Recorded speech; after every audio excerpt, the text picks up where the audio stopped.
quorum is present. The committee meets today pursuant to notice. Without objection, the chair may recess the committee at any point. Last August, the Education and Workforce Committee opened investigations into 3 medical schools before us today. We had received repeated complaints of severe anti-Semitism from students and faculty on these campuses, and we wanted to understand what was causing it. It soon became clear that the pervasive anti-Semitism we were investigating was a result of a deeper problem. It was a result of the activist infrastructure that these medical schools themselves had constructed.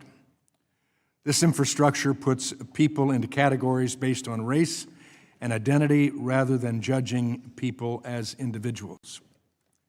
It also incites anti-Semitism among other hatreds by labeling Jews as white and therefore privileged and oppressors. That same ideology has shaped admission policies, hiring practices, and even curricula. For example, in May, the Justice Department found that UCLA Medical School intentionally admitted applicants based on race, trading merit for DEI. UCLA is not alone. On now removed web pages, UC San Francisco touted its increasing numbers for residents who they claim are, quote, underrepresented in medicine, end quote. Similarly, departments across the University of Illinois College of Medicine have pledged year after year to increase their proportion of certain medical students, residents, and faculty. But admissions were only the beginning. DEI became part of the curriculum at these medical schools. For example, UCLA Medical School and the University of San Francisco School of Medicine require students to take classes indoctrinating them in settler, colonialist, anti-oppression nonsense. These classes are filled with propaganda. They do not prepare medical students to become qualified, skilled physicians. And I repeat, these courses do not prepare medical students to become qualified, skilled physicians. They're focused on topics that have nothing to do with medical science because they seek to make medical students not into competent doctors, but into far-left activists. UCLA and UCSF have admitted as much to the committee. UCSF told the committee that its required DEI class, and I quote, did not meet UCSF standards, end quote. Specifically, the course did not meet, and I quote, benchmarks for student reviews and did not align with graduation competencies or milestones.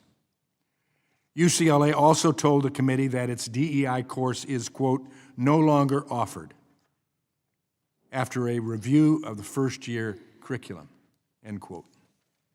Both schools are now offering replacement courses, which I worry will be just more of the same. It's clear that we need to spend some time today learning how those courses made their way into the curriculum in the first place. Today's hearing is about accountability. Today's hearing can be emotional, frustrating, encouraging, discouraging, all of the above, depending on how we, the committee, work it out together. And I put that emphasis on together, even with the differences and the viewpoints. We'll be asking some difficult questions about these medical schools and the choices that they've made. We'll be asking things like, why are you prioritizing politics over medical education? Why are you perpetuating anti-Semitism and discrimination? Why are you turning doctors into activists?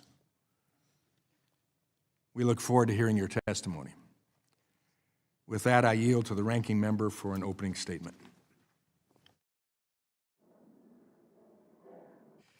Thank you, Mr. Chairman. Mr. Chairman, today the full committee is holding a hearing entitled Training Activists, Not Physicians, the Impact of DEI on Medical Schools. The 3 medical schools appearing before the committee today were initially asked to respond to concerns about anti-Semitism on their campuses, yet somewhere along the way, the majority has shifted its focus from addressing allegations of anti-Semitism in medical schools to attacking diversity, equity, and inclusion in medical education. Let me be clear, illegal discrimination in any form against any person should not occur in our medical schools, teaching hospitals, the healthcare system. Anti-Semitism is real and is rising, as are claims of Islamophobia, racism, sexism, and other forms of discrimination. Our nation's educational civil rights laws were put into place to ensure that students, residents, and faculty in medicine have safe learning environments. The Democrats have stood ready to meaningfully address hate and discrimination. However, I'm dubious about my colleagues' commitment to addressing discrimination when they've abandoned good faith efforts to do so, especially given the fact that they've turned a blind eye to people within their own party who have actively normalized bigotry and are dismantling the very offices created to fight illegal discrimination. Promoting diversity, equity, and inclusion is how we combat bigotry, hatred, and illegal discrimination. And enforcement is by the Office of Civil Rights at the Department of Education, an office that's already lost about half its staff and is being bounced around out of the Department of Education as we speak. We do not defeat prejudice by eliminating exposure to people different from you or by erasing the training that teaches future doctors to recognize and confront bias. You defeat it by building familiarity, understanding, and respect. Gutting DEI programs in the name of fighting anti-Semitism simply doesn't make sense. Worse, it makes medical schools less equipped to care for Jewish students and other students who face discrimination. For example, earlier this year, our colleague from Pennsylvania, Ms. Lee, reminded the Health and Human Services Secretary that his own department had directed staff to remove nearly 200 words and phrases, including the word black, from funding applications as part of the Trump administration's war on DEI. So the Congresswoman posed a simple question.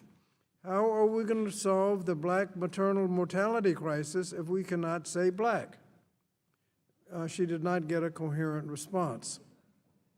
That contradiction is at the heart of the administration's approach. We cannot address health disparities if we're discouraged from even acknowledging how different communities are impacted. Another way this administration has dismantled programs that would address students experiencing discrimination has been the illegal dismantling of the Department of Education's Office of Civil Rights. According to a report by the Health, Education, and Labor and Pensions Committee in the Senate, in 2025, OCR reached 0 resolution agreements involving sexual harassment, sexual violence, seclusion or restraint violations of students with learning or behavioral issues, racial harassment, or discriminatory school discipline. To add a finer point, OCR reached 0 resolutions in those categories in 2025, despite having more than 2,700 pending cases. The Government Accountability Office also reported that while all discrimination claims went unaddressed, the federal government paid employees at the Office of Civil Rights up to $38 million for not working. This is in part thanks to DOGE. The very office that could and should be protecting students from illegal discrimination has effectively been hollowed out. The majority in this committee is complicit because you have refused to conduct any meaningful oversight over the plans by this administration to decimate OCR or critique the actions of HHS that are counter to evidence, data, science, or even common sense. Instead of seeking accountability and change, my colleagues have chosen to hold endless hearings that may be in good faith, may be good for grabbing headlines, but are not very effective in enacting any positive results to improve health care in this country. This hearing will not address access to affordable care, gaps in medical care, or communities that need to be served. It won't address the alarming decline in medical school enrollment among key demographics necessary to serve this country's diverse communities and population centers, nor will it ensure that our medical school faculty, students, and residents are equipped with the best technology to improve services to the public. Sadly, this hearing is yet another example of weaponized grievances against DEI dressed up as a concern for anti-Semitism. Now, real inclusion in healthcare requires a multi-pronged approach.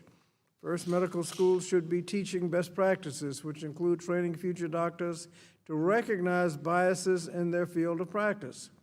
That includes institutionalized biases based on race, gender, religion, ability, socioeconomic standing, and others.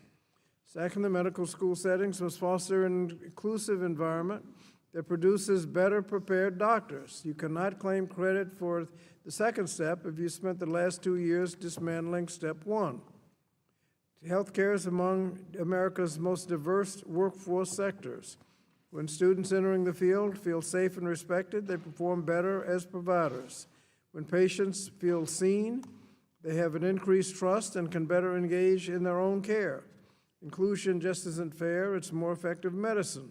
And that includes making sure that everyone feels safe and respected too. Lastly, health equity and affordable care are the same fight. A system that tolerates discrimination does not just fail individuals, it drives up costs for everyone. Healthcare should work for everyone, no matter who they are, who they worship, or how much money they have. Thank you, Mr. Chairman. I yield back. I thank the gentleman. Pursuant to Committee Rule 8C, all members who wish to insert written statements into the record may do so by submitting them to the committee clerk electronically in Microsoft Word format by 5 p.m., 14 days after this hearing. And without objection, the hearing record will remain open for 14 days to allow such statements and other extraneous material noted during the hearing to be submitted for the official hearing record. I'll now turn to the introduction of our four witnesses. Our first witness, Dr. Steve Dubinett, Dean of the University of California, Los Angeles, David Geffen School of Medicine in Los Angeles, California. Our second witness is Sam Hawgood, Chancellor of the University of California, San Francisco in San Francisco, California. Our third witness is Dr. Roger A. Mitchell, Jr., President of the National Medical Association in Silver Spring, Maryland. Our last witness is Dr. Enrico Benedetti, Interim G. Stephen Irwin, Executive Dean at the University of Illinois College of Medicine in Chicago, Illinois. We thank the witnesses for being here today. Pursuant to committee rule, I would ask that you each limit your oral presentation to a 3-minute summary of your written statement. The clock will count down from 3 minutes as committee members have many questions to ask you. However, pursuant to Committee Rule 8D and committee practice, we will not cut off your testimony until you reach the 5-minute mark. I would also like to remind the witnesses to be aware of their responsibility to provide accurate information to the committee. And so now, I will now first recognize Dr. Dubinett for your testimony. Good morning, Chairman Wahlberg, Ranking Member Scott, and members of the committee. The mission of the David Geffen School of Medicine is to improve health through education, research, and patient care. We have trained generations of dedicated physicians and made scientific advances that have saved lives. For example, this has included major advances in cancer, heart and lung disease, as well as neurologic disorders. We are committed to educating future doctors who will improve healthcare across California and the nation. We prepare our medical students to deliver high-quality, evidence-based care grounded in science, clinical judgment, and professionalism. Effective medical care requires understanding how a patient's background and circumstances can affect health. As a critical care physician who has cared for veterans at the West Los Angeles VA, I have seen firsthand how much medicine depends on compassion, respect, and trust. Teaching medical students how a patient's life circumstances can affect health is consistent with accreditation standards and is a necessary part of medical education. This was the intent of a now discontinued course, Structural Racism and Health Equity. But well before the committee's inquiry, we determined that some of its content was not appropriate for a medical school curriculum. To address these concerns, we took the following concrete actions. 1, we eliminated the course and replaced it with a new one that emphasizes evidence-based medicine and relies on clinical case studies. 2, at my direction, only UCLA faculty may lecture in our medical school courses. 3, we instituted training on University of California Policy 2301, which limits the use of the classroom to relevant course content. We are committed to a scientifically rigorous medical education that prepares students for the realities of patient care. One of our core values is fostering a welcoming and inclusive medical school environment. Some of our Jewish community members have confronted painful moments since October 7th, 2023. This resonates with me personally. Not all of my family made it out of Europe during the Holocaust, and I have personally experienced anti-Semitism growing up. Our medical school condemns anti-Semitism and all forms of hatred. We are committed to sustaining an environment where all community members can learn, work, and care for patients with safety and respect. I welcome the opportunity to discuss the importance of medical education with you today. Thank you. Thank you. I now recognize Dr. Hawgood for your testimony. Good morning, Chairman Wahlberg, Ranking Member Scott, and all members of the committee. The UCSF School of Medicine consistently ranks among the top U.S. medical schools in education, research, and patient care. As a public university, we are committed to serving the healthcare needs of all the people of California and indeed the nation. This mission is deeply personal to me. I came to UCSF more than 40 years ago as a research fellow and have practiced newborn intensive care medicine for 30 years and run a federally funded research lab to understand the basic science of medicine. Patient-centered care is at the very center of what the School of Medicine's curriculum is all about. We teach students the fundamentals of medicine through a rigorous, science-based curriculum grounded in biology. In compliance with accreditation standards, we also teach future doctors that delivering compassionate, high-quality care requires an understanding of how a patient's background and life circumstances may affect their health outcomes. The Justice and Advocacy in Medicine course, or JAM, was designed to address these social drivers of health. JAM accounted for roughly 2% of the entire classroom experience of our medical students. Although much of JAM met the school's expectations, portions did not meet our standards for relevance and scholarship. In the fall of 2025, our standard curriculum review process indicated the need to discontinue the course. We have implemented 3 remedial actions. First, in early 2026, the decision was made to replace JAM with an entirely new course. Second, we have implemented required training to reinforce the importance of Regents Policy 2301, which limits the use of classroom to relative course content. Third, all mandatory courses will be taught by university faculty who will be held accountable for meeting these standards. We strive for an educational environment that is respectful and supportive of our entire community. Anti-Semitism or any other form of discrimination have no place at UCSF. Since 2024, we have provided professional training about anti-Semitism to faculty, staff, and students. As Chancellor, I have spoken out against anti-Semitism and held accountable those who violated our policies. I appreciate the opportunity to speak about UCSF's commitment to educating outstanding doctors prepared with the latest science and technical skills. Thank you. Thank you. I now recognize Dr. Mitchell for your testimony. Chairman Wahlberg, Ranking Member Scott, and members of the Committee on Education and Workforce, I greet you on behalf of the National Medical Association as its 126th president.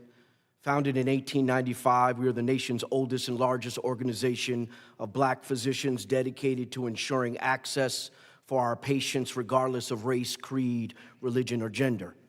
NMA stands in the lineage of undeniable scientific excellence, the moral conscience of medicine, with a long history of working alongside Congress and presidential administrations to advance the health for all Americans. Members like Dr. Daniel Hale Williams, a pioneer in open heart surgery, Dr. Charles Drew, whose blood banking science saved countless lives, Dr. Montague Cobb, who's led in the establishment of Medicare, and Dr. Patricia Bath, whose laser cataract innovation restores sight.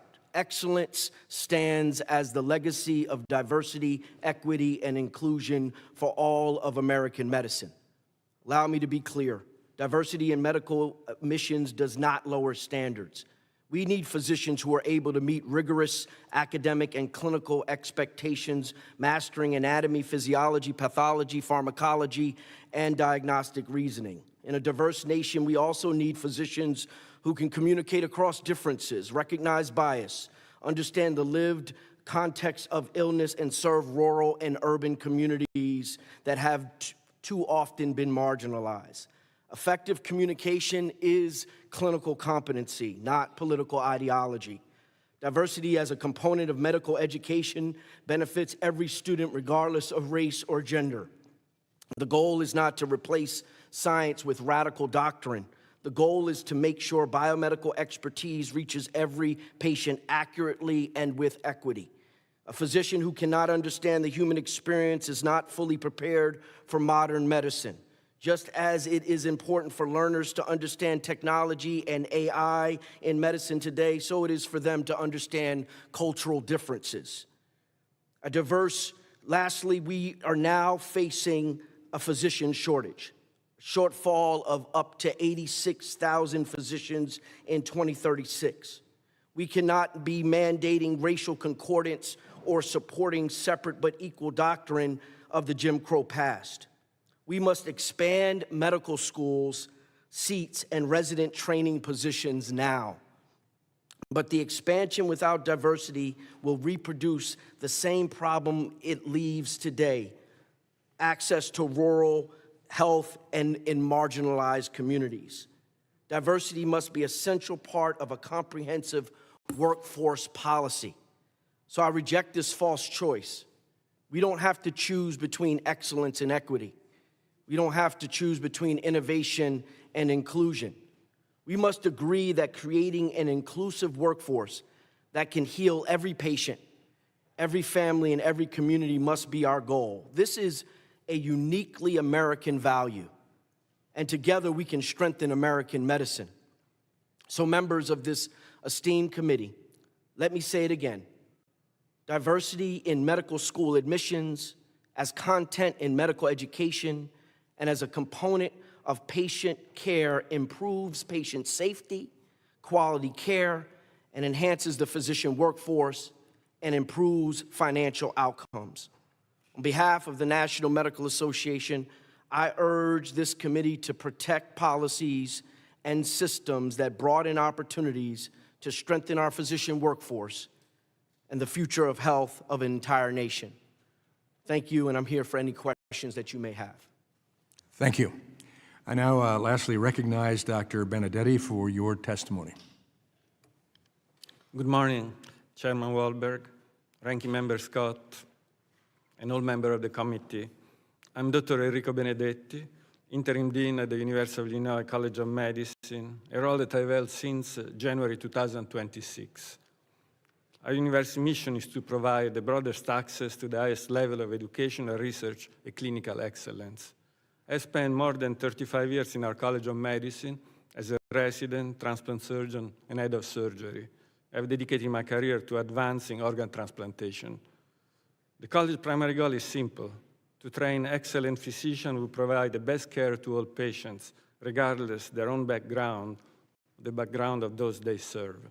We provide a medical education that focuses on science, evidence-based medicine, and the professional competency required to care for patients. We are here to train physicians. We cannot allow anything to displace rigorous medical training or interfere with our core educational mission. Nothing should undermine the trust and relationship that must exist between patients and their doctors. The college is committed to ensuring that this policy and practice comply with federal law. We are committed to providing a learning environment where all students, including Jewish students, feel safe, respected, and ready to learn. I'm pleased to share that the college is taking concrete steps to advance our mission. First, we will enforce our professional code to hold students accountable for hate speech and other misconduct, including conduct that occur outside the classroom or clinic. Second, we discontinue an internal communication channel that has become a forum for inappropriate and offensive commentary. Third, we have changed our senior leadership structure to ensure clear lines of accountability. The new Vice Dean of Education will now have oversight over student complaints regarding misconduct. Fourth, we are updating our curriculum to better ensure that all our physicians are trained to effectively treat patients from all communities. Fifth, I've instituted an open-door policy so students, staff, and faculty can bring concern directly to me. I'm pleased to report that Jewish students and faculty, in particular, have told me, as recently as last week, that they feel safe and supported under my leadership. In the coming weeks, I will personally speak to our entire class of incoming medical students to make sure they understand the college expectation for professionalism and respectful engagement within our diverse community. Those steps, among others, reinforce the college's focus on its core mission of training exceptional physicians, and they underscore the college will not tolerate any form of hate, including anti-Semitism, or any behavior that undermines a professional, respectful learning environment. It is our collective responsibility to live the college's value on inclusivity, tolerance, respect, and excellence while training the next generation of physicians. Thank you. I thank the witnesses. And under Committee Rule 9, we'll now question witnesses under the 5-minute rule. And so I'll recognize myself for 5 minutes of questioning. I listened carefully to each of you as you spoke, and I think there needs to be a clear statement right from the beginning of my questioning that we certainly agree with the concept that there ought to be merit within organic diversity. And I think if we keep it in that order, there will be diversity. But there will be merit and the quality of medicine that we need for all communities.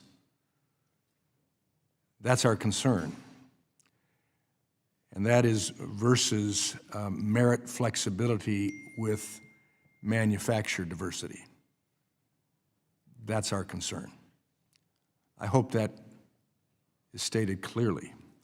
I'd also like to remind our witnesses that it is a felony to lie to Congress. And so that's the beginning of our questioning as well, because we are taking this seriously. For each witness, I ask you to respond. Does your school treat student applicants of different races differently, whether for admission or for opportunities such as fellowships, yes or no? Dr. Dubinett. My understanding that of race is not considered in applicants to our medical school. Dr. Hawgood? No, for 30 years under California law, race has not been a factor in admissions to medical schools. Dr. Enrico Benedetti? No, we do not consider race when we choose the best student that we can to attend our medical school. Secondly, does your medical school have race-based diversity goals that it seeks to achieve through admissions, including using holistic review? Dr. Benedetti. Our process excludes the reviewer from knowledge of the race of the applicants. Therefore, I believe that we are in compliance. Dr. Hawgood. Similarly, we are unaware of the race until the actual in-person interview. We do not set any quotas at all. But it is part of the interview, and the interviewers are making the decisions in the end? I said that race was only visible to the interviewer when they saw the person in front of them. Mm-hmm. They don't use race in the interview process. Dr. Dubinett? First, I would say, to make it clear, is that I'm not involved with the admissions process at UCLA by design because of appearance of conflict of interest, but it is my understanding that race plays no role in decisions about applicants. Thirdly, does your admissions office obtain information about the race of applicants before making admissions decisions? Dr. Hawgood. As I stated earlier, the only time that the race becomes known is at the time of the in-person interview. Dr. Benedetti. The final committee does not have information about the race of the candidate. Dr. Dubinett. It's my understanding that race plays no role in the process.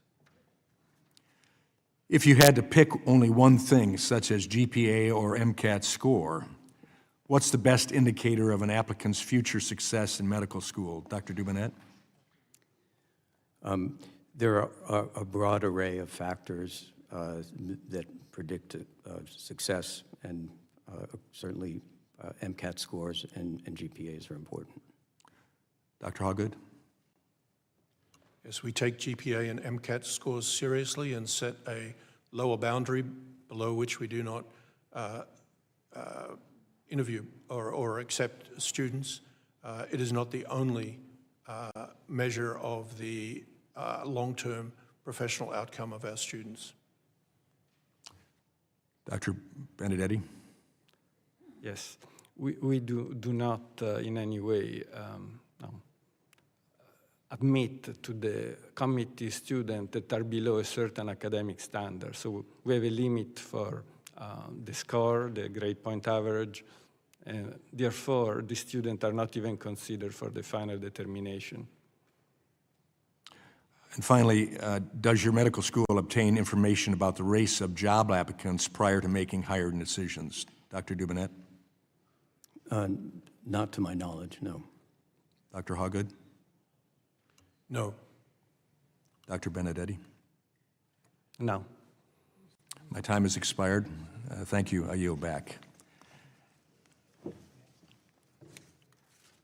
And now I recognize the gentleman from Connecticut, Mr. Courtney. Thank you, Mr. Chairman. I want to thank all the witnesses for your testimony this morning. Like the chairman, I listened closely, and I know all of my colleagues on the panel listened closely. In each case of the three medical deans, it's pretty clear that you all responded to issues and complaints that were presented to you and made intelligent, sincere, meaningful adjustments in terms of curriculum to address the concerns that people raised. Dr. Mitchell, in my opinion, pinpointed what really this committee ought to be focused on, which is America's healthcare workforce. Again, you cited the statistics of shortages for physicians. If anything, I think you understated the numbers. The Trump administration's own Bureau of Healthcare Workforce at HRSA in the Department of Health and Human Services actually says that there'll be a shortage of 113,380 full-time equivalent physicians by 2028. So actually the looming cliff, the shortfall that we are going to be experiencing in our healthcare system, which affects everybody, is actually coming at us very quickly. Unfortunately, a year ago, on July 4th, my colleagues on the Republican side participated in a fast-track legislation, H.R. 1, the One Big Beautiful Bill. That's a term they don't use anymore because the American public has found it so toxic over the last year. But it radically changed the student loan structure, particularly for graduate students, putting a cap in terms of what students can actually borrow, a total universal cap for graduate students of $200,000. That includes undergraduate student loans as well as loans that being incurred in medical school. The average student loan debt for a medical student graduating last year was $246,659. So already the cap is below what the actual real lending is. And that cap, by the way, is not indexed. It's not going to adjust in future years. So we are really seeing a change in the system that is really going to put tremendous pressure on low-income students who really have very little options in terms of how to actually pay for tuition, room, and board during medical school. So Dr. Mitchell, can you talk about, what that change could do potentially, again, in terms of just recruitment of students of, any race or gender or part of the country who, again, comes from a family that can't foot the bill for higher education and particularly graduate school education? Well, you've stated it quite clearly. It's going to have a chilling effect on those individuals that have the grades, that can achieve the MCAT scores, that have the GPA, that have the social skills to treat patients, have the love of their community and the support of their community where they want to be doctors, and everybody that saw them when they were children growing up said, hey, you should be a doctor one day. And they worked hard for it, got all A's and graduated high school, and then went on to a college, and then they realized that they can't afford it. We lose a workforce that way. And in those numbers that you've laid out, that's really the work.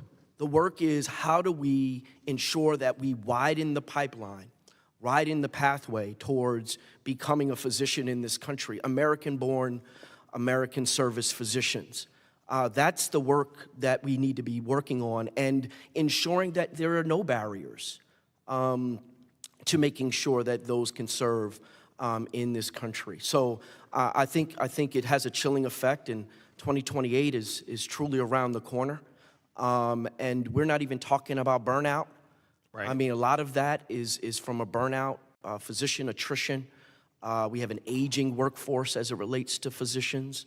And so we really need to be diligent and vigilant in recruiting our physicians of the future. The premise of which H.R. 1 was drafted was that putting these caps in terms of access to Stafford loans that the federal government has provided for lower income, middle income students going back to the 1960s would somehow put downward pressure on the cost of tuition, that it would just magically reduce tuition costs. Again, I only have a few seconds left. Maybe Dr. Dubinett can talk about the fact that there is no magic wand in terms of providing high quality medical education. No, that's correct, Congressman. We cannot alter the cost of medical education because of that, and we think what you've described will be a negative, very negative impact for entering students. I thank the gentleman, and I recognize the gentlelady from North Carolina, Ms. Fox. Thank you very much, Mr. Speaker. I have a lot of questions. I need short answers. Dr. Dubinett, in 2021, the UCLA School of Medicine had a curriculum titled Healer, Educator, Advocate, Leader, Scholar, HEALS. HEALS featured a required DEA-themed course during students' first year known as Structural Racism and Health Equity, which focused on non-medicalized expertise and also strongly urged students to engage in activism.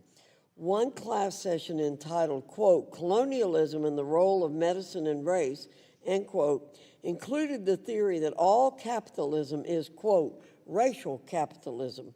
Can you explain what racial capitalism is and why this theory was taught in a first-year medical school course?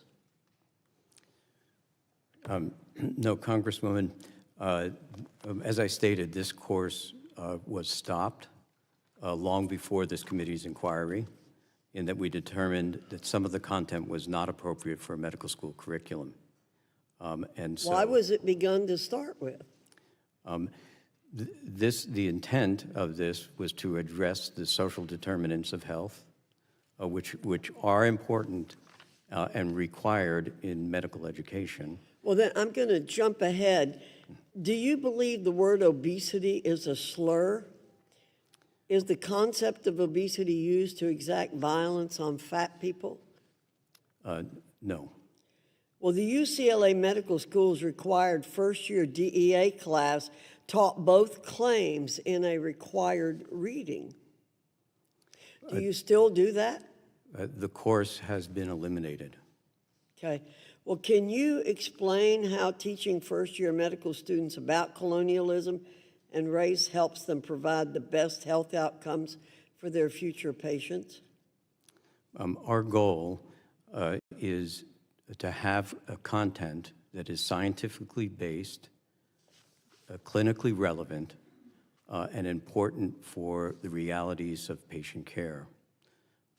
It is important that among that the students understand the social drivers of health and be able to help their patients no matter who they are. So, Dr. Dubinett, another structural racism and health equity course lauded the Young Lords and Black Panther parties, both radical violent groups, for being unique and extraordinary. It described both as role models for UCLA's structural racism and health equity curriculum. Are the Young Lords and Black Panther parties appropriate role models for medical students? Well, as I mentioned, well before this committee's inquiry, we determined that some of its content was not appropriate for a medical school curriculum. So, answer the question. Are they appropriate role models for medical students? Yes or no? No, we think that our goal is to So, focus. how did teaching first-year medical students about violent political groups help those future doctors provide the best health outcomes for their patients? Following our review of the course, we stopped the course and created a new one to address social determinants of health. Dr. Hawgood, I'm going to go back to this issue of obesity. Is health independent of size or weight? Yes or no? Obesity affects health. For instance, the incidence of type 2 diabetes is higher in obese patients. Okay. Obesity as an independent indicator is a more complicated story. You said in your opening remarks that courses are grounded in biology. UCSF's required first-year DEI class taught that health is independent of size and weight. Another session of that class at UCSF taught that, quote, there is no standard definition of health or wellness. Do you agree with that claim? I would need to understand the context in which that statement was said. It was obviously within a broader lecture. The definition of health is a complex issue based on both populations and individuals. So I think teaching our medical students nuance is a very important issue. So are you examining the curriculum there to make sure that all of your curriculum is consistent with courses grounded in biology? We are, Congressman. We use standards that all of our curriculum must be evidence-based, grounded in science, and related directly to patient care or patient outcomes. And when did you come to Gentlelady's that time has epiphany? expired. I'll have to move on. I now recognize the gentlelady from Oregon, Ms. Bonamici. Thank you, Mr. Chairman, and thank you to each of the witnesses for all you are doing to improve healthcare, particularly to have physicians to meet the needs of our constituents.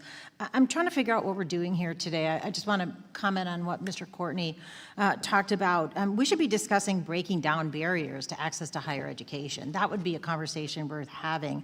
And I'll also note that the message we got this morning here as the committee started is that somehow blaming diversity, equity, inclusion for anti-Semitism, which of course misses a whole lot of history and nuance, predating DEI for centuries, and using anti-Semitism as a pretext to dismantle DEI programs is hugely problematic and also deeply disappointing.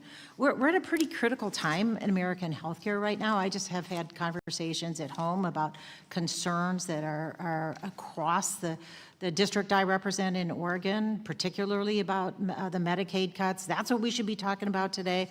But as we discuss the future of the medical workforce, we should acknowledge that diversity, equity, and inclusion in medical schools, that's not something to be criticized or blamed. Coursework that focuses on the social determinants of health, including patients' racial backgrounds and socioeconomic status, fully equipped physicians to meet the needs of the communities they serve. So I want to ask you, Dr. Mitchell, to help set the record straight. What does diversity, equity, and inclusion mean in a clinical setting and in training physicians? Thank you for that question.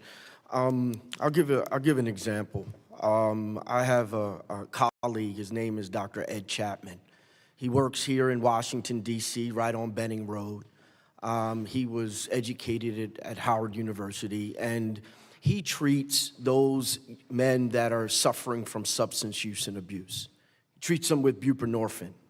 And his treatment model is not just to treat them for their substance use and abuse, but to also stabilize them because invariably they have chronic diseases that they're trying to handle. Hypertension, diabetes, high blood pressure, diabetes. And so when we talk about training the future physician group, the new physician must understand how those substance use and abuse issues connect with the chronic diseases of those individuals, how their homelessness or their imprisonment when they get out, how that affects their future health. And so DEI and having those types of social determinant case studies within schools of higher learning are extremely important. I appreciate that, Dr. Mitchell, and I was going to ask you what a patient-provider interaction looked like when a physician is aware of the social factors that affect a person's health. So you read my mind and answered that next question.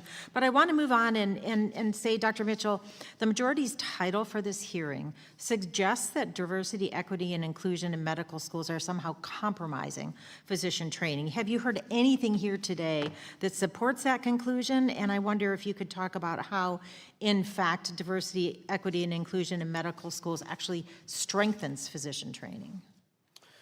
So there is, no, I have not heard anything that suggests that it diminishes it.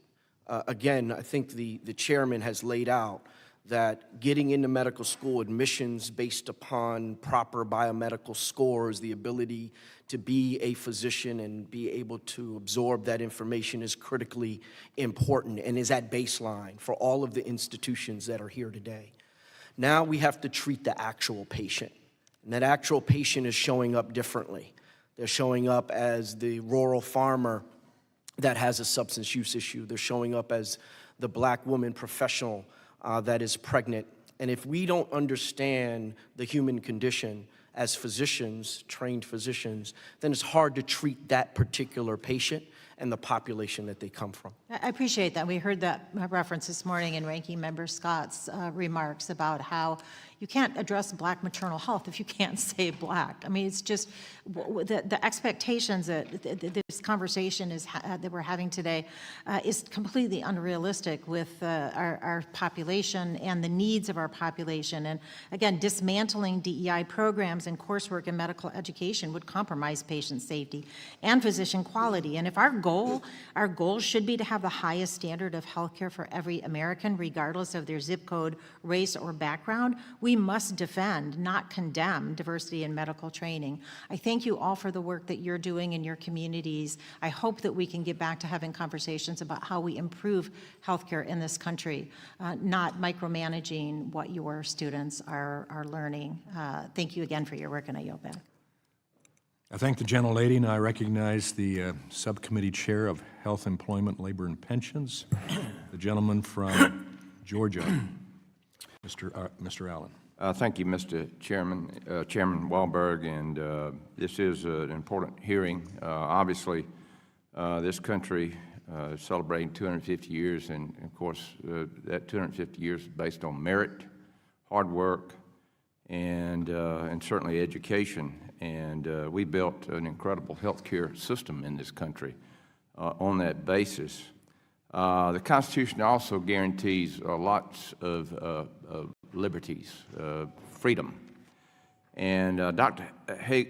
Hawgood, do you recall that during the COVID-19 pandemic, there was controversy about restrictions on public gatherings at your medical school? Yes, we had a stay-in-place order, first by the mayor of San Francisco and then by the governor of California. Do you recall that religious services were under severe constraints at the time? You know, I lead a healthcare university. I don't stray into political issues that are unrelated to healthcare. I'm superficially aware of the controversy, but not in any detail.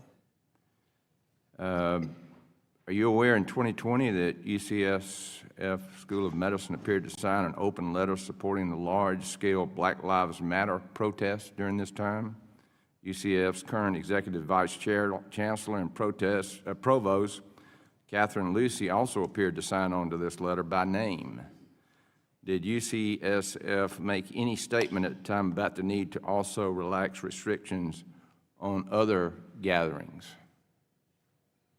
I don't have the document that you are referring to in front of me, and I would need to see it to make a specific answer to your question.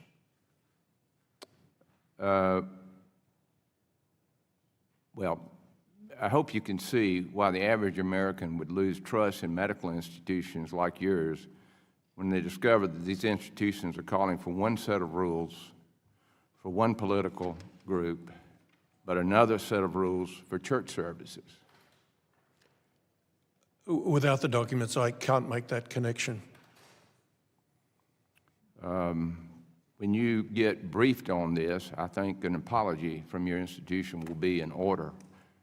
Again, our Constitution requires freedom, particularly religious freedom, and you might want to apologize to... I understand the Constitution requires religious freedom, and to my knowledge, there's nothing that we have done now or in the past that would be in contradiction to that. Okay. Well, like I said, when you get briefed on this, then for the record, I would ask you to respond appropriately. Thank you, Mr. Chairman. I yield back. Gentleman yields, and I recognize the gentleman from California, Mr. Tejano. Thank you, Mr. Chairman. I see we have many medical schools from California represented today. I'm sure all of you are aware, as administrators from medical schools in California, that California excludes race as a consideration for admission. Do you have that understanding, Dr. Dubinett? Yes, I do. Proposition 209, and we followed that since its inception. Dr. Hawgood? Yes, it was passed in 1996, and for the last 30 years, we have followed that mandate. Dr. Benedetti, you're aware of that California law says that, that race cannot be considered as part of admissions for medical schools? I apologize, I don't, but I learned it today. Okay, so, but it's been long-standing for decades, actually, in California. We don't have race as a consideration. Forgive me, I don't, but, Dr. Dubinett, you maybe can help me. I seem to remember that Tay-Sachs disease affects a particular population, predominantly. Can you tell me which population it affects? It's not in my area of expertise. so I can't really. Does anyone can comment on that? Which doctor before me? It's more prevalent in Ashkenazi Jews. And Ashkenazi Jews, very particular part of the Jewish community. Anybody familiar with never smoker lung cancer? Yes, I am. That's one of the areas of my own research. Can you tell us which population groups seem to be affected by this predominantly? Well, we have known for some years now that particularly young Asian women may have an increased propensity. Yes. But not exclusively, they don't, it's not exclusively to that population, but there's an increased propensity among young Asian women. That's correct. And the fact that they can't get, the current guidance doesn't allow insurance companies to pay for screenings at that age because they've never smoked, because that's what the guidance says. You have to have several years of smoker history. They're in this conundrum that they have to pay extra. And so that could be kind of considered a social determinant of health there. Is that right? Correct, and there are ongoing studies now to actually evaluate this prospectively, and the early results suggest that there will be scientific fact to help make the decisions about that reimbursement. So there's in fact science that could drive this. Is research in this area going to potentially have impacts beyond young Asian women to understand why young Asian women may be predominantly impacted? Could inquiry into this area also have benefits to the broader population? Yes, it will, and I think one of the very important things we're doing is beginning to use what we now consider to be diagnostic tests to be prediction tests. And what we're finding is that, for example, small particle air pollution is a very important risk factor. And studies have found if I live in a high polluted area with that kind of pollution for more than 3 years, it can be equivalent to heavy smoking.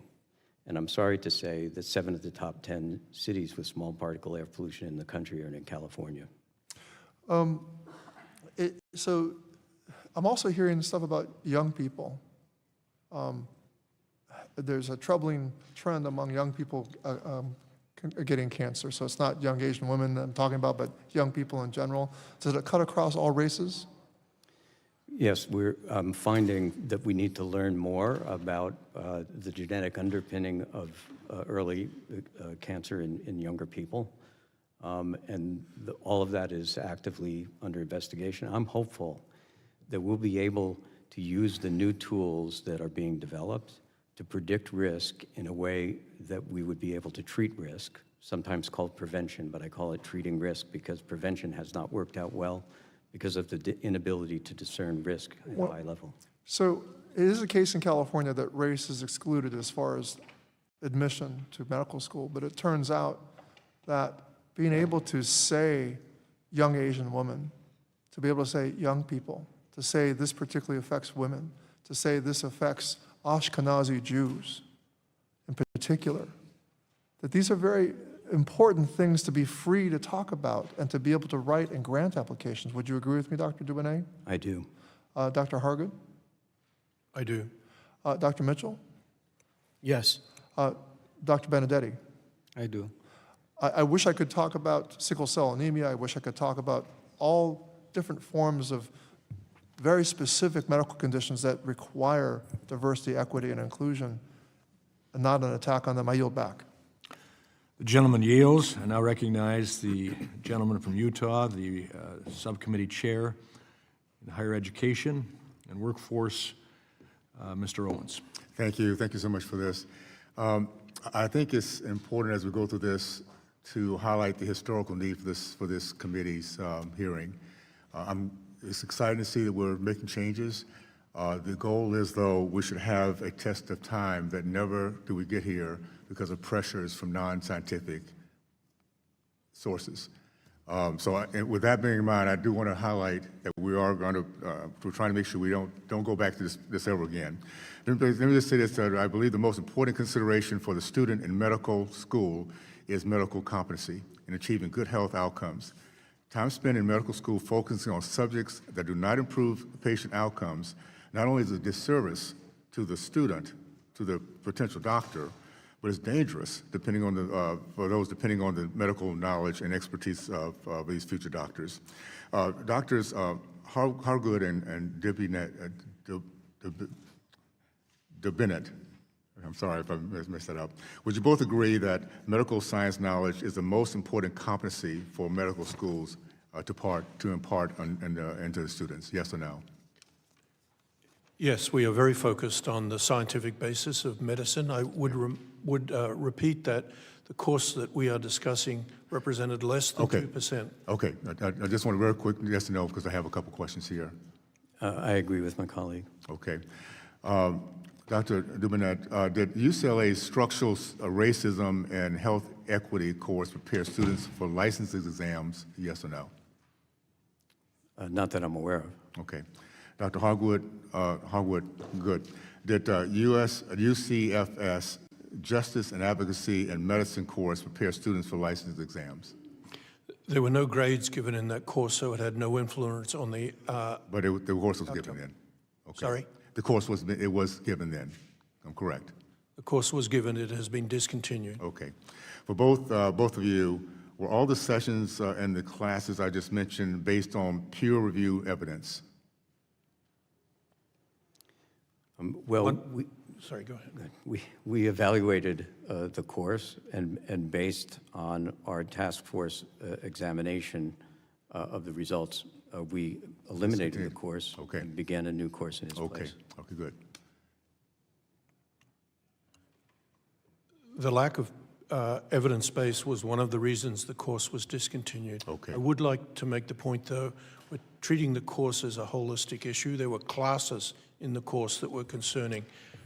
Teaching students the social drivers of health, including structural racism, I believe is a very important part of our curriculum. Okay, all right. This kind of drifting back into the point of saying, are we going to teach medicine? Or are we teaching social concepts? So I'm going to list subjects that were taught previously in these classes. I'd like to know whether UCSF or UCLA medical schools still teach these subjects today. Again, answer yes or no. Settler colonization. Today, no. White fragility.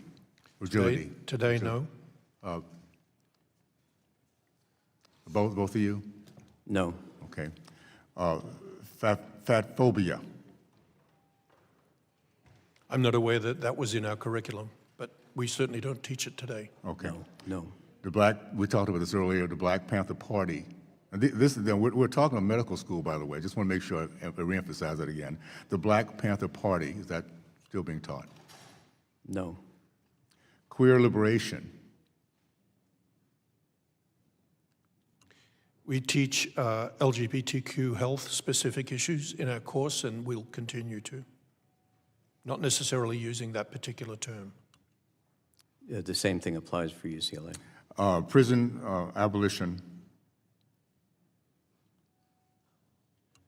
Again, we will continue to teach prison health because our students... Prison abolition, not health. Not abolition, no. Not abolition, no. Border abolition. No. Okay. I think and I'm glad we're getting here. We have to figure out how to make sure we never, ever get delinked from common sense. I have a cousin as a physician, have a son-in-law as an ER doctor. I was studying to be a marine biologist one day. To see what we're now teaching for those who are trying to understand how to help the human body, help the human person, I'm glad we're getting, again, away from that at this point. So that being said, thank goodness we're moving on from that. I yield back. Gentleman yields. I now recognize the gentlelady from North Carolina, Ms. Adams. Thank you, Mr. Chairman, and thank you to the witnesses for being here. And I've got several questions too, so if we can get some quick answers, that would be good. Dr. Mitchell, I want to start by grounding this conversation in the patients that future positions will actually serve. According to the National Council on Disability, individuals with physical, intellectual, or developmental disabilities are more likely to be obese and have unmet medical, dental, and prescription needs. Additionally, people with disabilities are 3 times more likely to have arthritis, diabetes, and a heart attack, and 5 times more likely to report a stroke. Disabled women receive poor maternity care and are less likely to receive regular screenings such as pap smears and mammograms. In response to these findings, the National Council on Disability created a framework to end health disparities of people with disabilities. And I'd like to enter that into the record, Mr. Chairman. Without objection, Thank you. received. Now, one key piece of this framework is requiring comprehensive disability clinical care curricula in all U.S. medical, nursing, and other healthcare professional schools, and requiring disability competency education and training of medical nursing and other healthcare professionals. So, Dr. Mitchell, in your experience, why is it important to ensure that medical training addresses the healthcare disparities of vulnerable populations, such as people with disabilities? If you can give me a quick answer, that'd be good. Thank you so much. I was the chief medical examiner here in Washington, D.C., and in that role, I served as the chair of the Disabilities Fatality Review Committee, where we reviewed all of the deaths surrounding disabilities, those that died surrounding that. It's extremely important for us to understand the unique environment that our disabled Americans face. And physicians have to understand that if they're going to treat them properly. Thank you. Dr. Mitchell, as I'm sure you are aware, our country faces a maternal health crisis, and this crisis disproportionately affects Black women. Let me say that again, Black women. Black women are 3 to 4 times more likely to die than white women from pregnancy-related causes. We have the worst maternal rates compared to all other wealthy countries, and over 80% of these deaths are preventable, and that is absolutely unacceptable. We've received relentless criticism on medical school education involving diversity, equity, and inclusion from my colleagues across the aisle, while ignoring this indisputable fact. Education that includes DEI teaches doctors about implicit racial bias, culturally competent care, and expands their knowledge of the patient populations that they will be serving. But most importantly, it saves lives. The Momnibus, which I co-lead with Congresswoman Underwood, is a comprehensive approach to this crisis and would get at the heart of these issues. And that package includes my bill, the Kira Johnson Act, which would fund implicit racial bias training, respectful maternity care, and compliance programs within hospitals. So social determinants of health are really important. But we need a strong partnership with medical schools if we can hope to really address this crisis and empower the doctors of tomorrow. So, Dr. Mitchell, could you speak briefly more about this crisis, as well as the role of DEI in medical education and what it plays in addressing it? Well, similarly, I served as the chair of the Maternal Mortality Review Committee in this city, where we've seen this firsthand, and your point is well taken. I met Kara Johnson. I know her. And so these issues are extremely important for us to understand the particular social construct. I'm saying the same thing over and over again. Yes, The importance of diversity, equity, and inclusion curriculum in our medical schools is a patient quality issue. Okay, let me it's a move on. patient safety issue. So for my colleagues across the aisle to suggest that teaching doctors about the social determinants of health or structural racism is political activism completely ignores the data on maternal mortality. A physician who cannot accurately address how systemic barriers affect their patient's health is fundamentally unequipped to provide high-quality care. A physician who is unaware of their own personal biases is one who can unintentionally cause significant harm. So could you explain briefly, you got 10 seconds, how a medical school can fully prepare future physicians for the realities of modern clinical practice?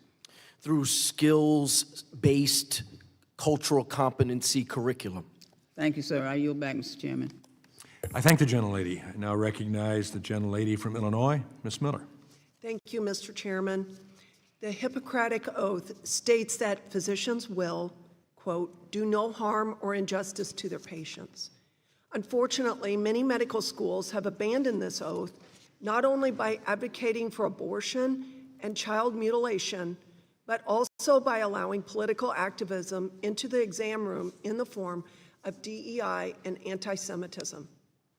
Medical schools should be teaching the next generation of doctors and nurses to save every life and protect all those under their care, even the unborn, which, thanks to technology, we have a window into the womb.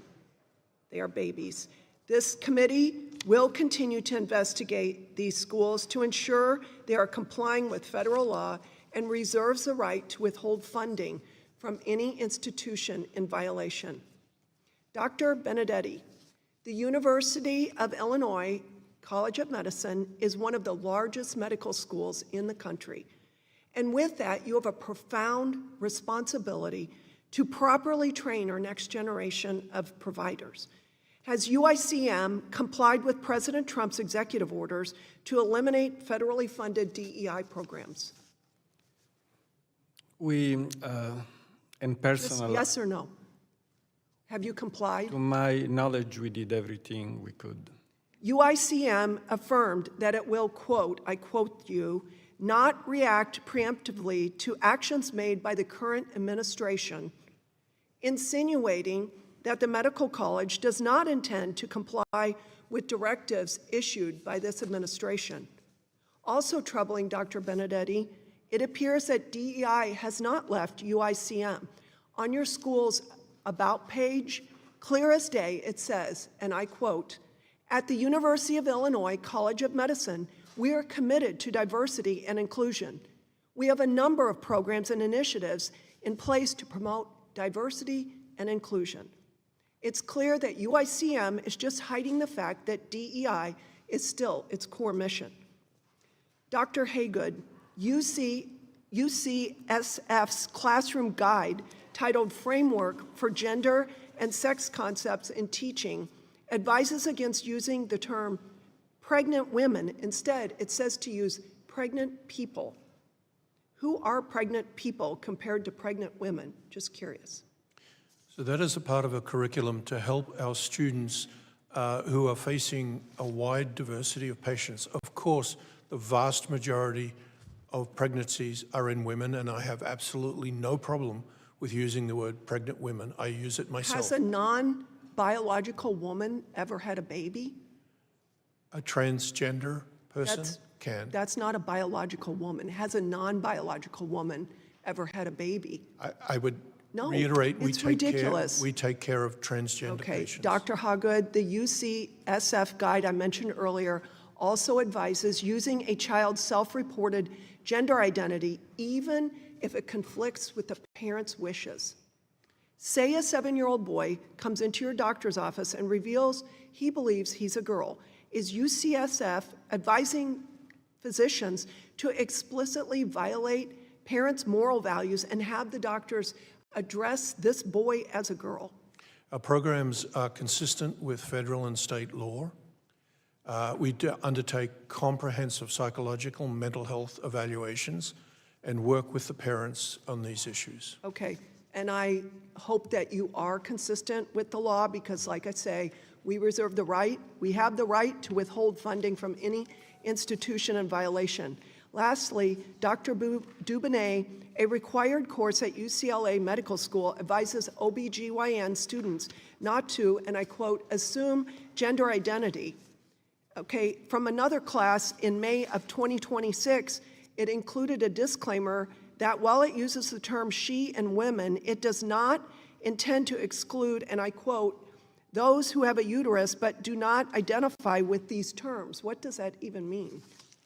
I'm not familiar with that announcement. I'd have to read the entire thing. Okay, I hope that you go back and check it out. Can someone have a uterus but not be a woman? Because it seems like your school is promoting that ridiculous idea.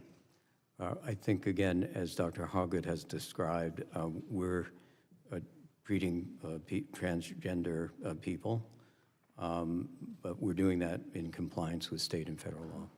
And you do teach biology? Yes, we do. Yes, this is curious. So I'm going to ask you again, can someone have a uterus and not be a woman? Just say yes or no. Can they? Again, I would The need to gentlelady's- That's what your medical school is promoting. The gentlelady's time Mr. is... Chairman, it's clear these medical schools are hiding DEI curriculum under the guise of medical access. Gentlelady's time has Yield back. expired. Thank you. I now recognize the gentlelady from Georgia, Ms. McMath. Thank you so much, Mr. Chairman and Ranking Member Scott. And I just want to say up front, today it appears that my colleagues are throwing around the terms diversity and inclusion as if they're dirty words. This caucus is very, very diverse. This caucus, the United States House of Representatives, is the mosaic and represents people from all demographics, all nationalities. America is diverse. It is inclusive. And these are not dirty words. Before I start, I want to make sure to extend my sincere gratitude to our witnesses here today for the work that you do to help train generations of eager and very talented doctors. We need your help and assistance in doing so. Our nation is facing a very critical shortage of physicians, with my home state of Georgia, of course, being on the top of the list. And while I loved to be here today for a meaningful discussion I hope that we would have on how to address health care shortages, Republicans are using this time to attack curriculum designed to help doctors meet patients where they are, all the while vulnerable in our communities. All those folks are facing uphill battles in pursuit of longer and healthier lives. Dr. Mitchell, the majority suggests that courses addressing health disparities are no longer needed. They're no longer needed to reach better health outcomes. Do you truly think that is the case? Thank you for that question. With disparities, we talked about the disparities surrounding maternal mortality within Black women. We've also know that prostate cancer has a higher risk in Black men. We know that triple-negative breast cancer is killing Black women at a higher rate than their counterparts. Cardiovascular disease, hypertension, diabetes, obesity. These areas of disparity require us to engage with our patient population in communities where they come from in order to ensure that we have the best outcomes for health and safety of our patients. And so DEI, there will never be a time in medical education that you should not be teaching cultural competency to the medical students and ensuring that that medical student is meeting, or that future physician is meeting their patient exactly where they are. Well, thank you for that, Dr. Mitchell. Social determinants of health have a very profound and intimate consequences for my constituents and Americans across the country. And I, too, sit on the Black Maternal Health Caucus for the very reasons that you just espoused. So our work has to continue to understand how social determinants impact our health and how to use our resources to ensure everyone can live very long and healthy lives here in the United States. Doctors are tasked to not only treat the medical case in front of them, but to treat the whole person and to understand the circumstances that lead patients to their care in the first place. Patients from all walks of life, they are not one size fits all. Neither should the delivery of their care be one size fits all. And when we are proactive and thoughtful about how we approach medicine, we find solutions that ultimately benefit every patient. The curb cut effect is a phenomenon where strategies originally designed to help a smaller group of individuals ultimately improve accessibility for everyone. The curb cut refers to the curb ramps at intersections originally designed for people with limited mobility to navigate sidewalks safely and independently. But this design also benefits the rest of us, parents who are pushing strollers, vendors that are pulling food carts, and tourists who are wheeling luggage. That same effect can be seen in medicine. To address Black maternal mortality, one program gave all postpartum women blood pressure cuffs as they were discharged from the hospital. And as a result, all mothers benefited from greater health monitoring. When researchers sought to address gaps in lung and breast cancer, which I'm a 2-time breast cancer survivor myself, treatment completion rates for Black patients. They increased training for providers, strengthened care tracking, and deployed more patient navigators, improving completion rates for patients across the board. Telemedicine technology, which was expanded to address critical gaps in care for our rural patients, now provides broader flexibility for all of us, reducing overall wait times and improving access to care. Instead of spotlighting policies that will help the most vulnerable, expand health care access, and improve affordability for all, Republicans are using this hearing to distract from the legislation that they authored and greenlit last year, policies that made health care far more expensive, kicked millions off their health care insurance, and created barriers for students to afford medical school, and I yield. Gentlelady yields, and now I recognize the medical doctor resident medical doctor on our committee, the gentleman from Missouri, Mr. Under. Thank you, Mr. Chairman. Dr. Benedetti, the University of Illinois in August of health system, in August of 2025, suspended transgender surgery on minors. Can you share with us what led to that decision? We followed the directive of the presidential order immediately without any delay. Excellent. Now, did the University of Illinois health system also stop prescribing puberty blockers and cross-sex hormones to youth experiencing gender dysphoria? That was my recommendation. Okay. Has the University of Illinois done so? I will check on it. And okay, thank you. Yeah, if you could get back to us on that, that would be excellent.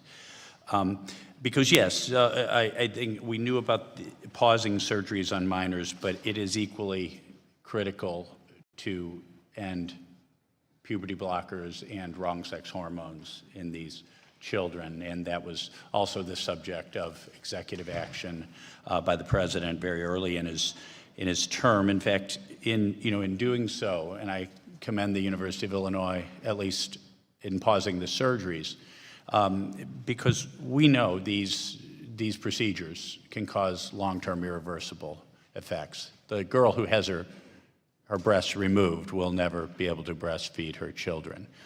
Puberty blockers can lead to bone problems and of course, osteoporosis. And of course, the plan when a child is launched on this path of puberty blockers is generally then cross-sex hormones, which can lead to infertility, to numerous urogynecologic problems, metabolic problems, cardiovascular problems long-term, all with very little to no evidence of any psychological benefit. In fact, the best study to date, as I see it, is the Finnish study that showed that girls who are transitioned have 2.5-fold higher serious mental health problems after transition than before, and boys who are transitioned have 6 times the serious mental health problems than boys who are not transitioned. So, again, please do get back to us on where the University of Illinois stands right now on absolutely puberty blockers and wrong sex hormones for these poor children who need our psychological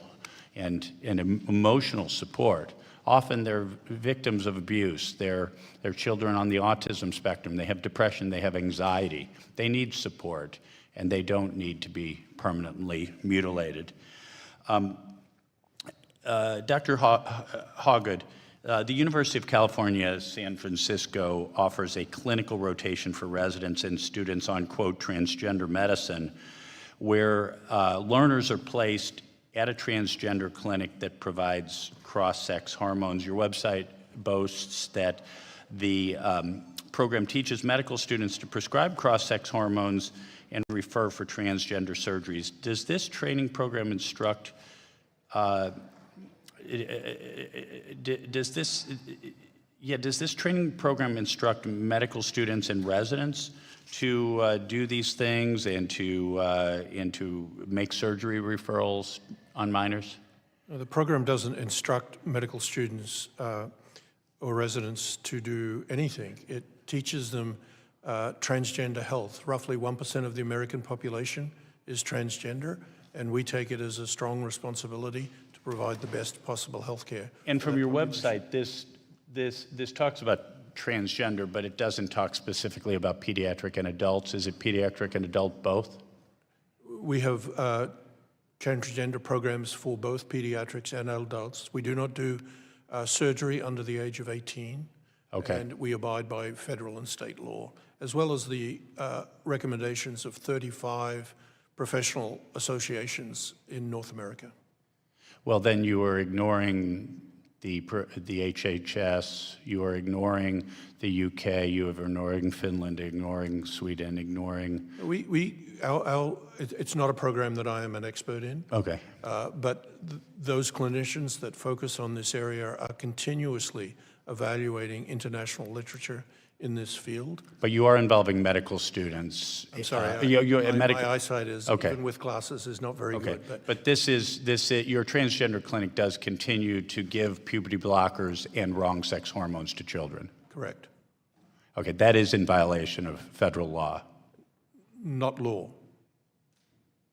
It is in violation of multiple administrative policies. Do you bill Medicaid for the same?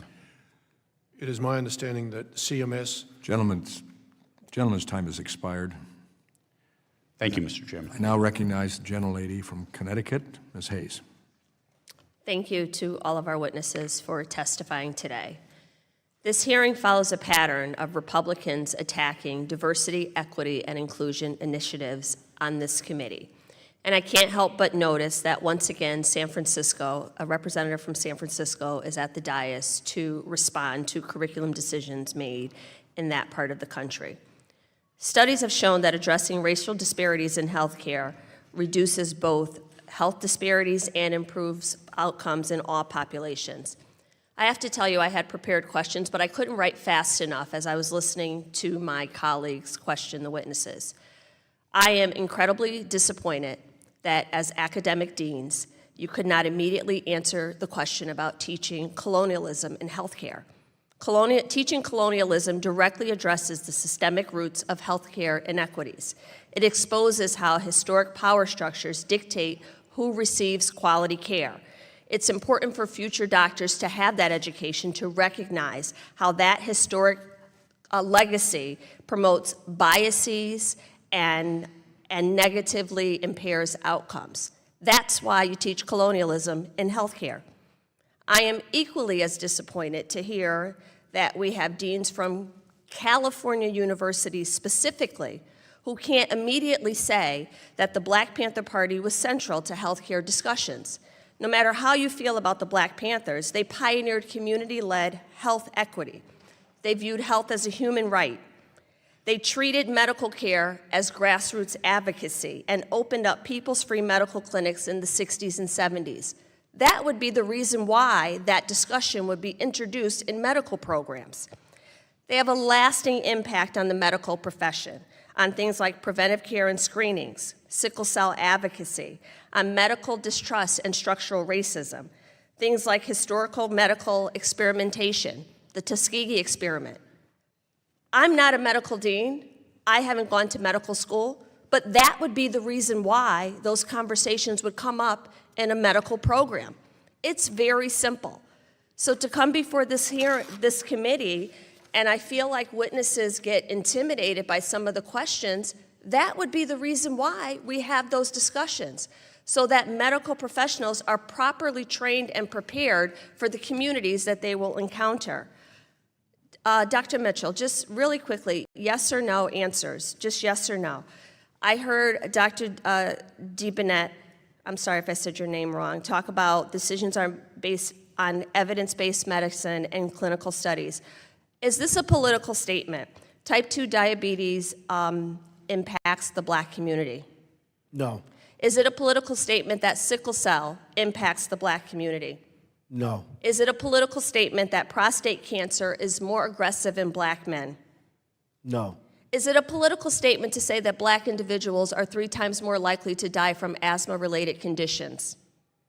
No. Is it a political statement to say that the BRCA1 and 2 gene mutations are more prevalent in Jewish patients? I don't know the answer to that. Okay.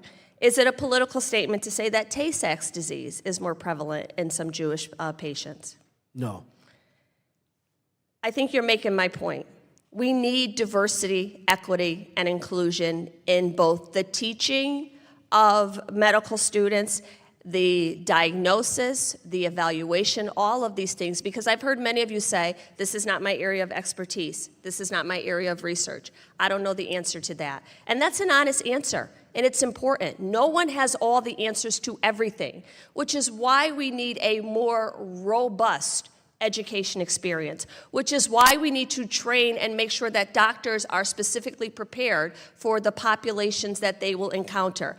You can't train doctors if you are not asking the questions, if you are not being hyper specific and intentional about what they will face in different communities and in different medical diagnoses. That is not political. And the fact that we continue to have hearings on this committee which are not talking about improving outcomes for patients or preparing the next generations of doctors. My colleague from Connecticut talked about how H.R. 1 put caps on professional loans, how it makes it so that only the wealthiest people can afford to go to medical school. Nothing that has been said here is helping us address that or improve outcomes for the patients who are the most marginalized and the brilliant professionals who want to go into this profession that is so lacking. We see applications decreasing amongst marginalized Black and brown communities. That's just data, and that's what we should be talking about. I've gone over my time, but I think my comments were very important to this discussion. I thank the gentlelady. I now recognize the gentleman from North Carolina, Mr. Harris. Thank you, Mr. Chairman, and thank you to all of you who are serving on the panel today. I appreciated the opportunity of reading your testimonies in advance and of coming to the hearing today. Last year, the Department of Health and Human Services released a 410-page comprehensive review of medical intervention for children and adolescents with gender dysphoria.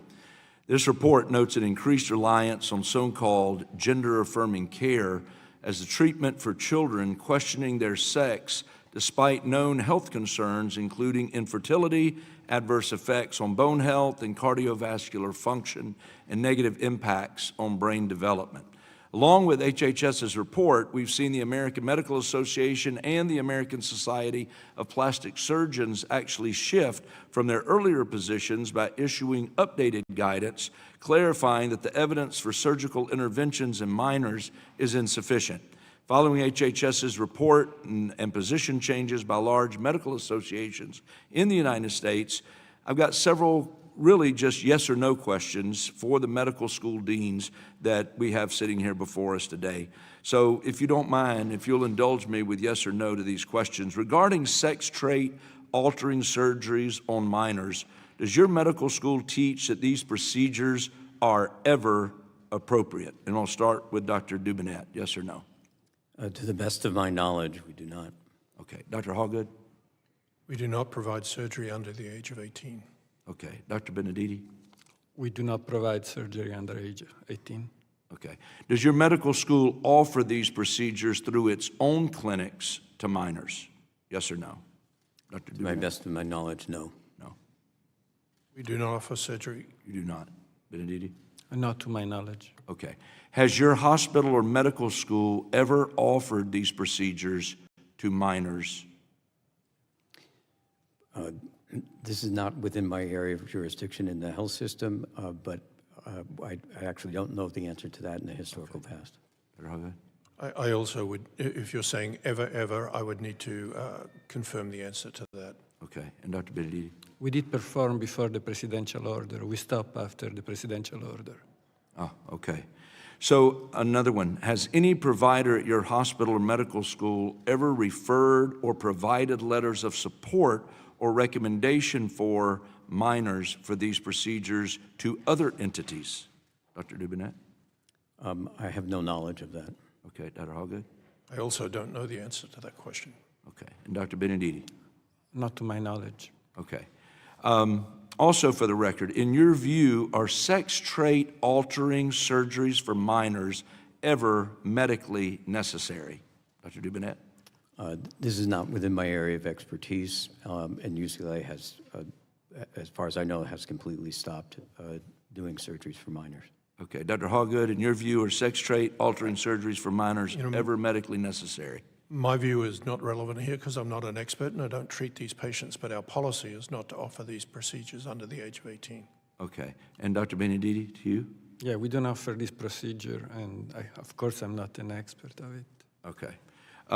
My follow-up to that was, if so, do you believe that parental consent must be received before any sex trait altering surgery is performed on a minor? Dr. Dubinett? Parental consent is always required. Always required, okay. Dr. Hawgood?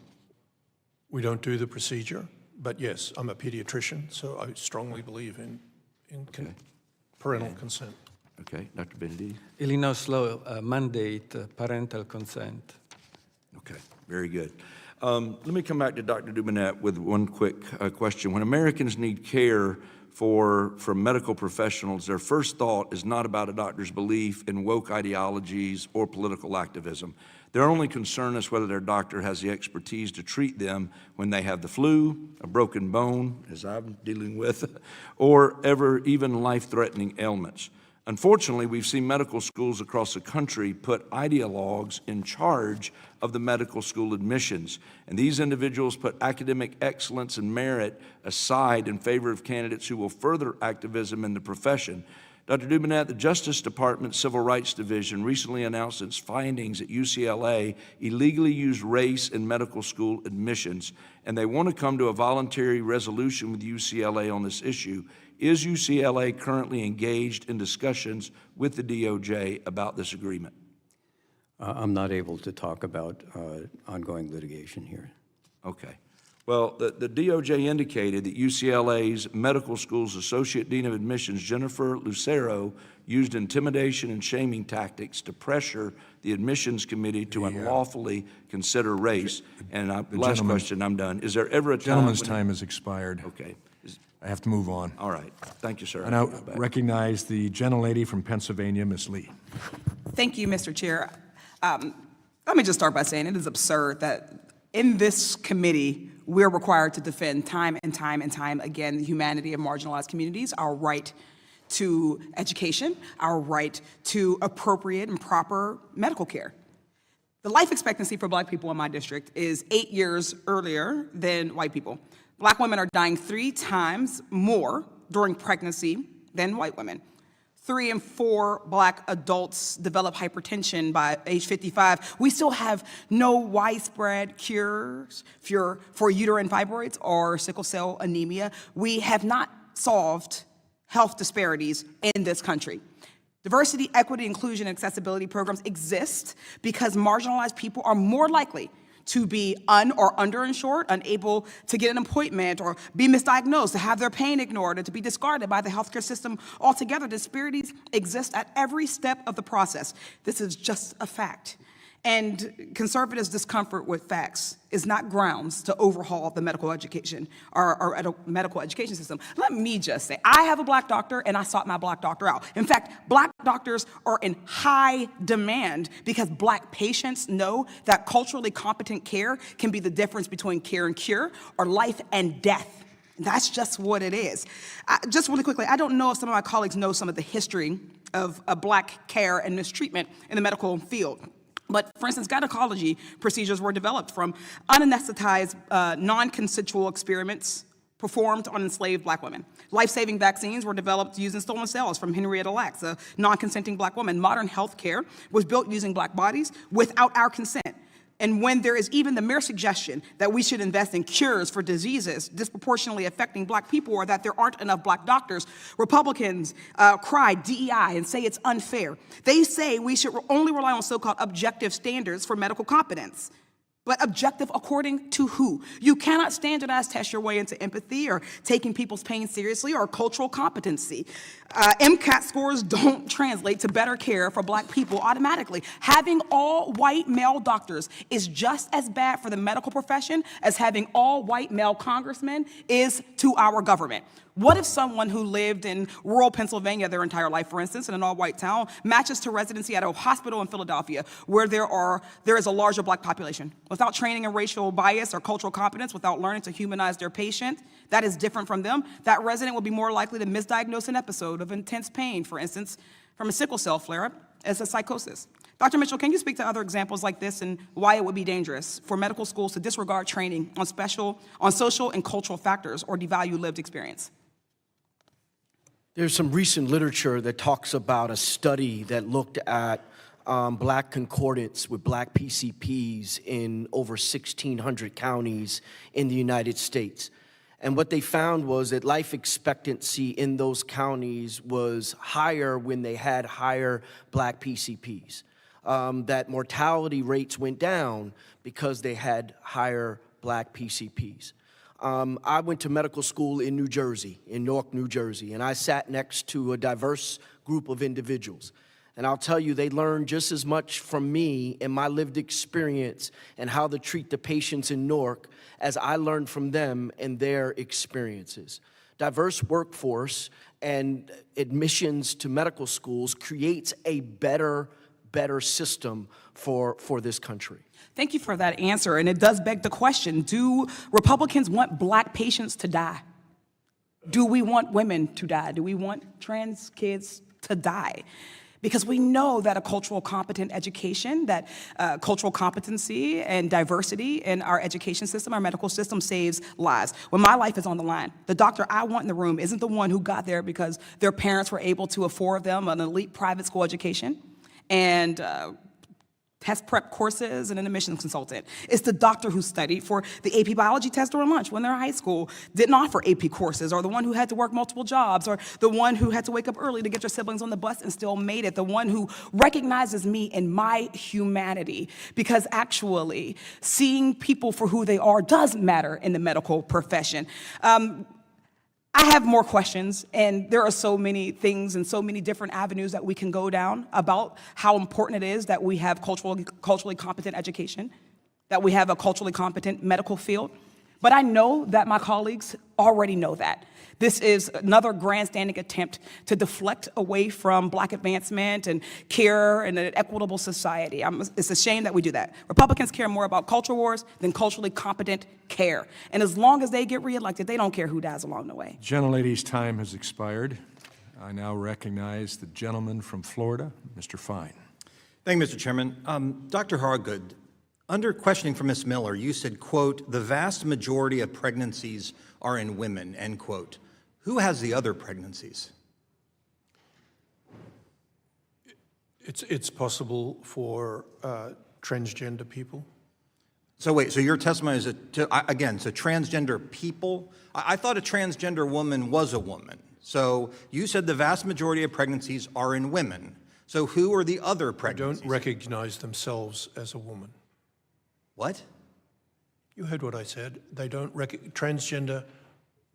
So there are people who are pregnant who are just use your made-up language. Transgender. Who are the other people who are pregnant in your kooky worldview? You said the vast majority of pregnancies are in women. Who are the other pregnancies in? A transgender person. A transgender person. Okay, so if you don't even understand this, by the way, the answer I would presume in your kooky language would be a transgender man. I don't know why you won't just admit that. Why won't you just say because a transgender woman would be a man who's pretending to be a woman. So why won't you even say the truth in your own screwed up view of the world, that the other pregnancies are transgender men? Why won't you just say that? I'm happy to say that. Okay, so say it. Transgender men. Transgender men get pregnant. That is your view. So, okay, that's insane. Dr. Dubinett, I want to remind, we learned last committee hearing lying under oath or lying while in Congress is against the law, so I'd point that out before I ask you these questions. Do you think that people dying in the name of DEI is okay?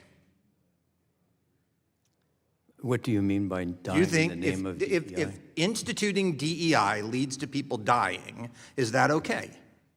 I'm going to assume your answer is no. This is an opinion question.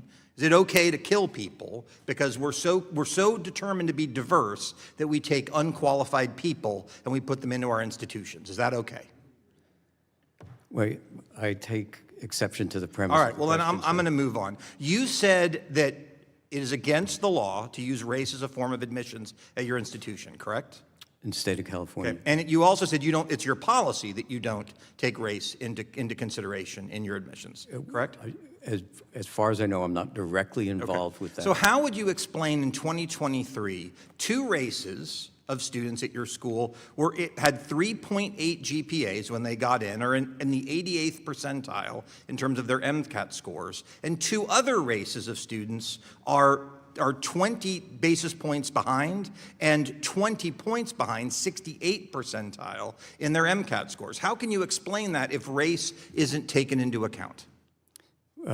Sir, you've concluded causality between two sets of facts, and I don't think we can do that. Well, I'm asking what other factors could it be then? I'm asking for an explanation. Why would one group of people have dramatically lower MCAT scores and GPAs than another group of people, yet they're all admitted if you have a race-blind admissions policy? How could that happen? Because there are a number of other factors that are involved. So are you aware that Jennifer Lucero has been accused by other people in the admissions department for pushing unqualified minority candidates to diversify the school? Have you heard these claims? I will not be discussing things that are under current litigation. Have you heard the claim? And I will not be discussing individual faculty or students. I just asked if you've heard the claim, not an opinion on have you heard the claim? I presume the answer to that is yes. Would it concern you if the claim were true? Not asking you whether it is or not. Would that concern you if the claim were true? I'm not discussing individual. Okay, so you're going to come here and not answer our questions. Look, last question I'll have to you is this. At your institution, in another class that you have right now, after you changed everything because of the previous baloney class, you've got race, science, and hate, the case for anti-Semitism. Students appear to be taught that the birth of anti-Semitism was relatively recent, happening only 200 years ago. Do you agree with that? Is anti-Semitism a recent phenomenon or something that, of that's course, lasted is a long not time? true. Okay, good. Thank you for saying that. And do all of you, final question, agree as it relates to anti-Semitism, your institutions need to do a lot better job moving forward than they have in the past? I'll ask you, Dr. Dubinett, yes or no? We're doing a lot in the area of anti-Semitism, and we better now. We stand against anti-Semitism strongly. And as I said in my opening statement, these issues I take very personally, as that all of the issues resonate with me personally, and that my family, not all of my family, escaped Europe during the Holocaust. I understand. And I'm out of time, so I'm not going to ask the other two. Mr. Chairman, I yield back. Gentleman yields. I now recognize the gentleman from California, Mr. DeSaulnier. Thank you, Mr. Chairman. I want to tell the witnesses, particularly the two distinguished gentlemen from California, and as a California, how incredibly proud I am of you, all of you, but particularly the two of you in the institutions that you lead, having been to both of them, as somebody who's a survivor of stage 4 cancer and infections of MRSA and sepsis. I'm not supposed to be here, but I'm here because of Providence and because of the medical professionals who treated me through those challenges. And much of that research came from your researchers.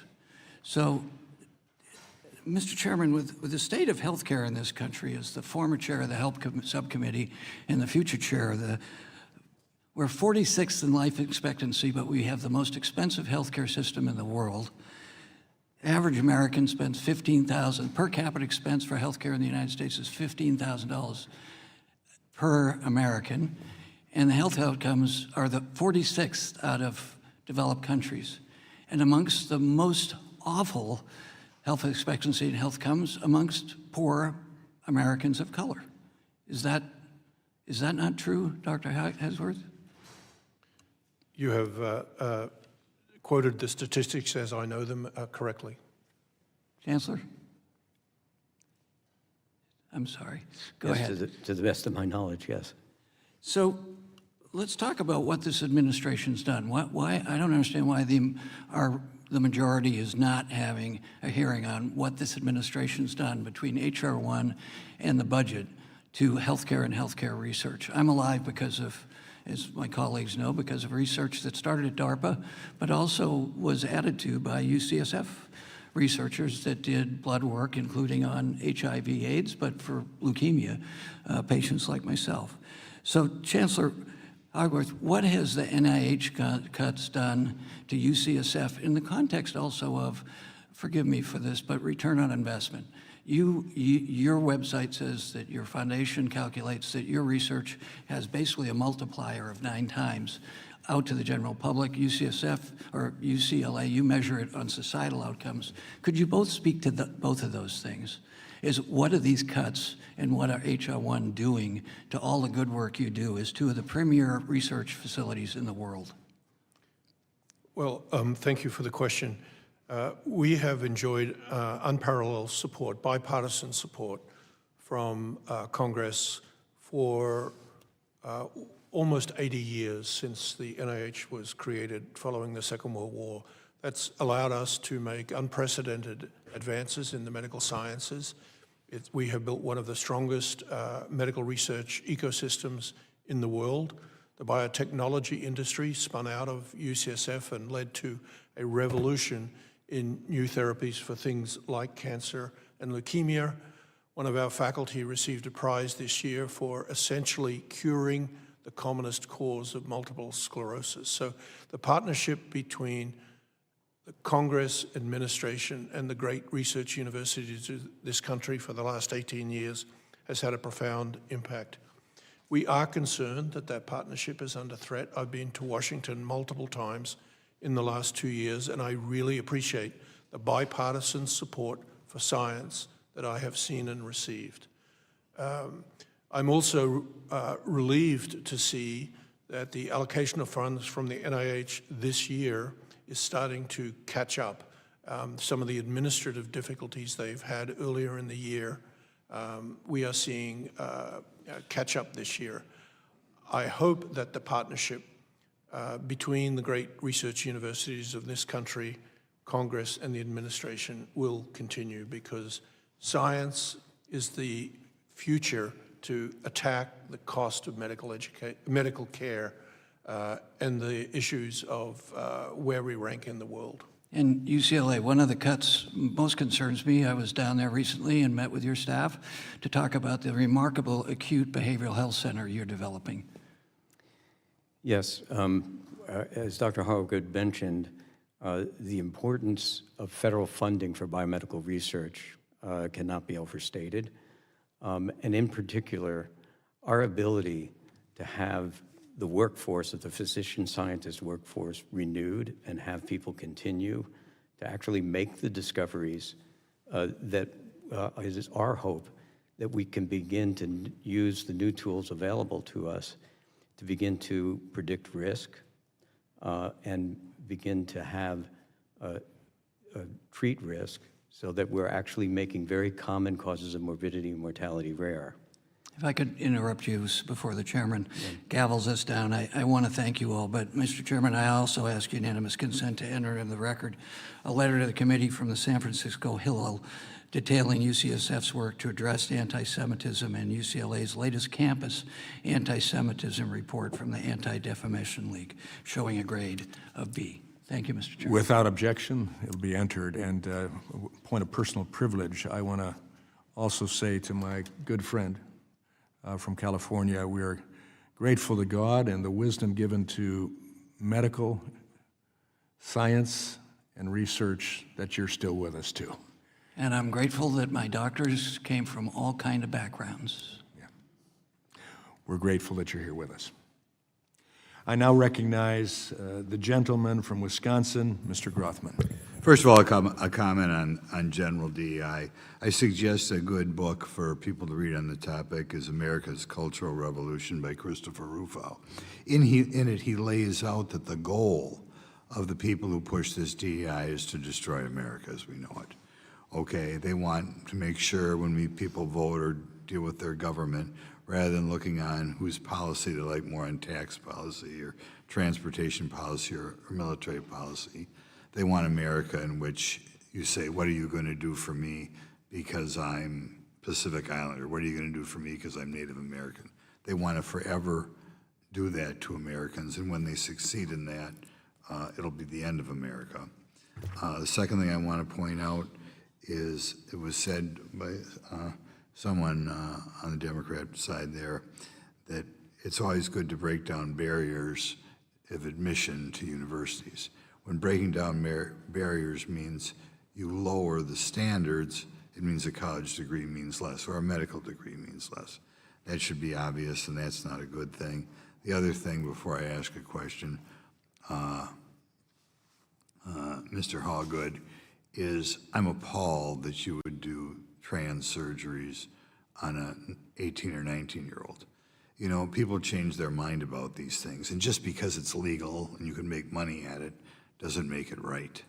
I cannot imagine a situation in which you would take an 18 or 19-year-old and do one of these sex change operations when you should know very well that a significant number of these people change what their feelings are. Now, the first general question we will take Mr. Dubinett. Classes in your university cover environmental justice, housing injustice, anti-settler colonialism, disability justice. One of the concerns that some of us has is the complete lack of diversity in universities with regard to faculty. As far as the people who teach these classes subjectively, I mean, America's divided about half Republican, half Democrat.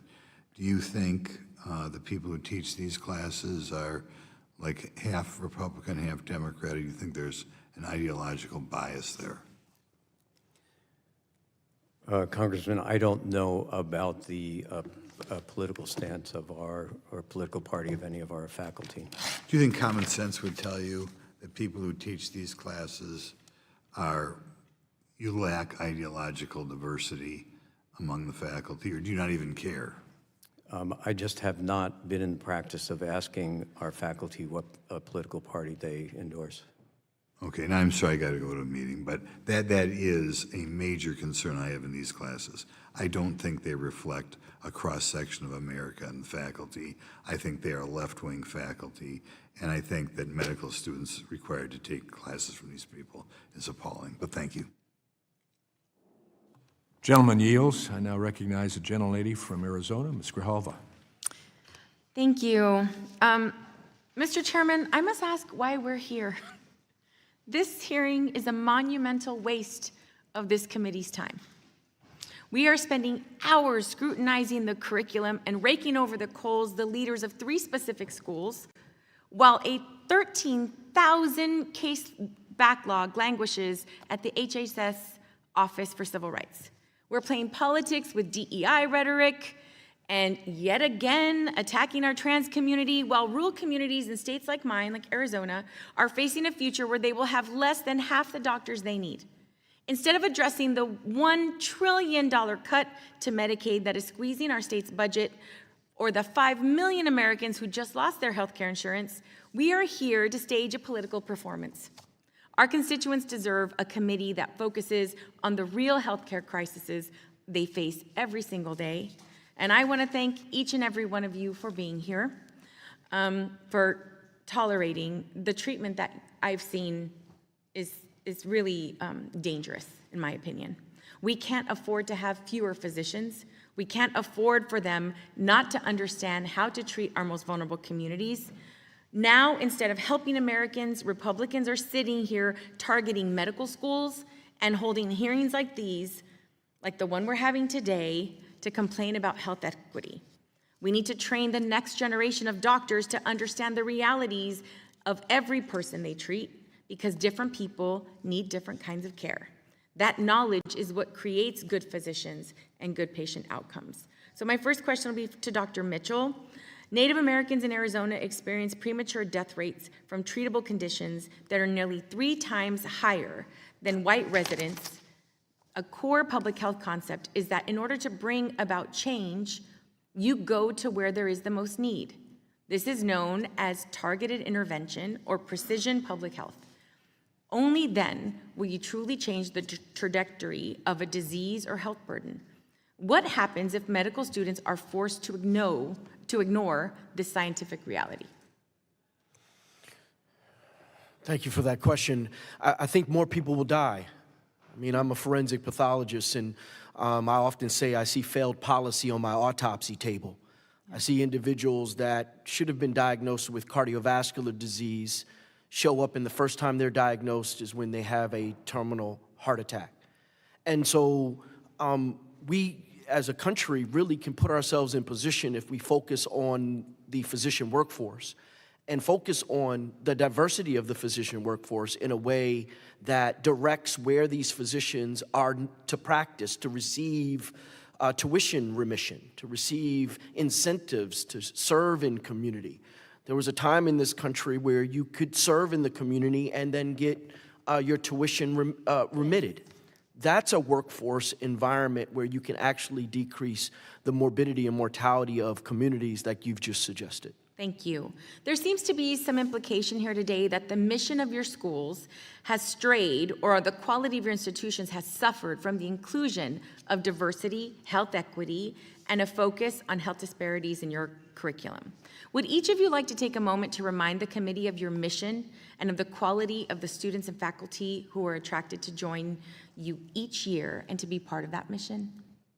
And we can just go down the line if you'd like. Yes, we live in a county of 10 million people. It's the most diverse county in the country. We're also a very competitive school to get into. Mm-hmm. We have often over 12,000 applications for 170 positions. Our students participate in care not only in our university hospital, but also in the VA and Venice Family Clinic in the LA County Health System.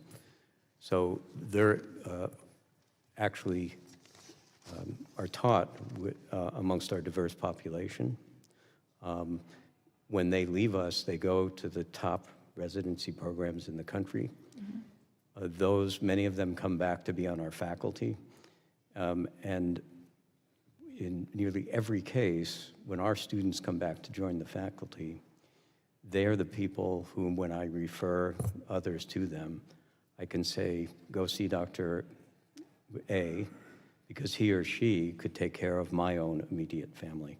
And so I think our track record of doing that and having training within the entirety of the Los Angeles region it creates a venue for having training that leads to an appreciation of the social determinants of health.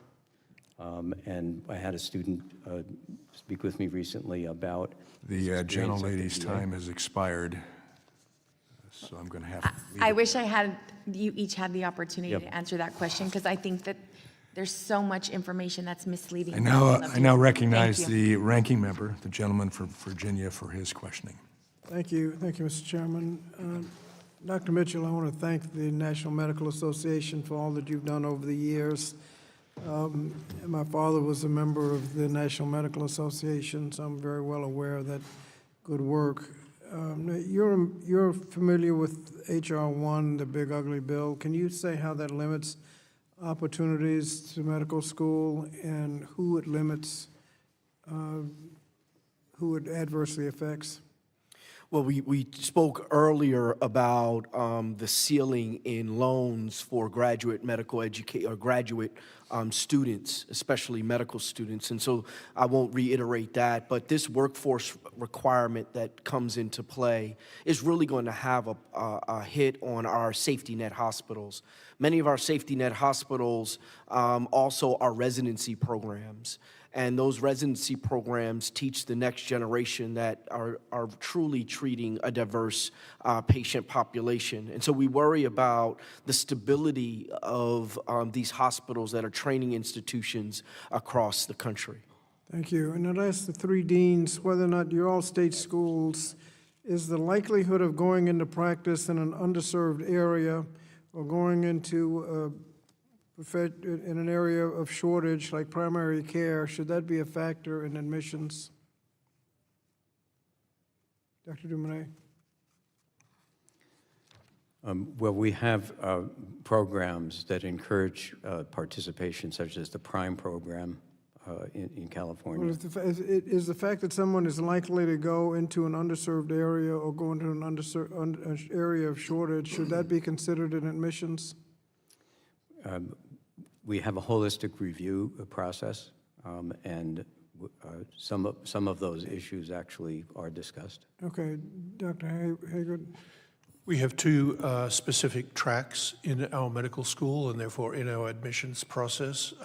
First of all, you have to meet the merit-based requirement for admission to the overall school, but then within these tracks, we have one for students who have a propensity for what we call the urban underserved, and a second where we have just started a regional campus in the Central Valley that we call our San Joaquin Valley program, that is designed to attract students interested in rural health.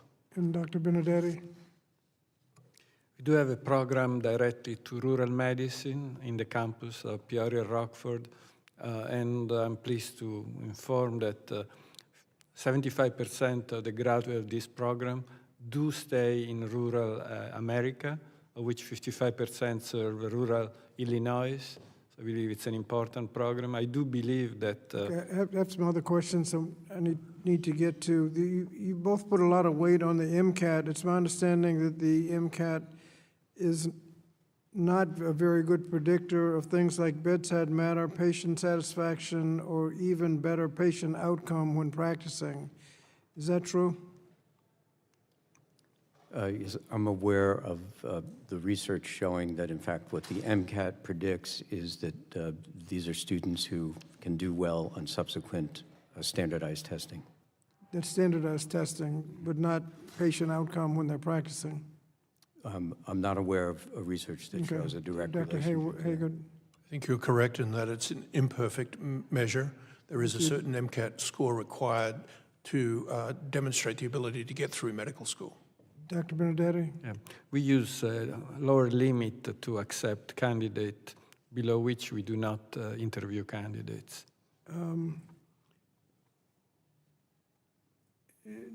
Dr. Mitchell, can you say again why it's important to have a diverse faculty, particularly as it pertains to implicit bias? Well, diverse faculty is going to have to teach the medical students. And these medical students need a full array of experiences in ensuring that they are prepared to treat a full array of patients throughout the country. And so ensuring that physicians, whether they're faculty or students, are able to deal with their own implicit bias and have curriculum that's able to help people identify their own implicit bias is extremely important. And that doesn't happen in a monolith. It happens when you have diverse individuals around you that can bring different perspectives surrounding patient care and patient safety and quality. Thank you. Mr. Chairman, I ask unanimous consent to enter into the record a testimony from the NAACP Legal Defense and Education Fund showing the importance of DEI in medicine. Without objection and hearing none, it will be entered. You're back. The gentleman yields. I thank the panel for deliberating with us today. I now recognize the ranking member, the gentleman from Virginia, for his closing comments. Thank you, Mr. Chairman. And once again, I want to thank the witnesses for being with us today. Today's hearing made one thing clear, that discrimination should not be in our medical schools or our healthcare system, and that includes anti-Semitism. All students deserve to learn in environments where they can feel safe, respected, and supported, and every institution has a responsibility to ensure that they do. But addressing anti-Semitism cannot become an excuse to undermine the very principles that help create inclusive learning environments in the first place. Diversity, equity, and inclusion are not the cause of discrimination.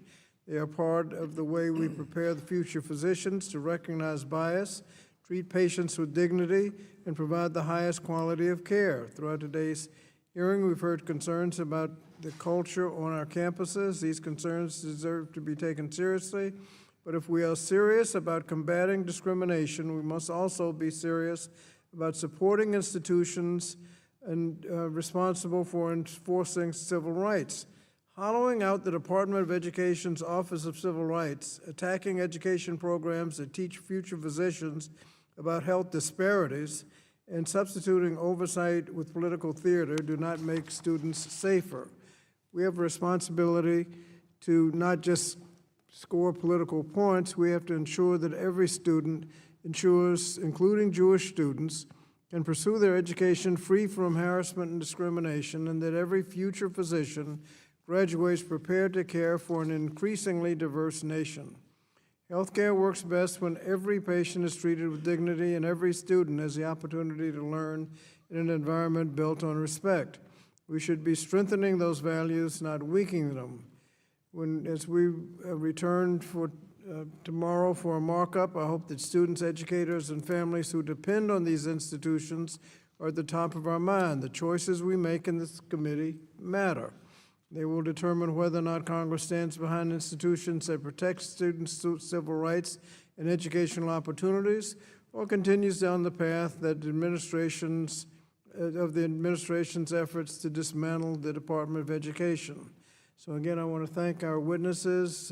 They have reiterated the fact that if we do not have diverse education, diverse faculty, that can have even fatal effects on the provision of health care in America. So with that, Mr. Chairman, I yield back.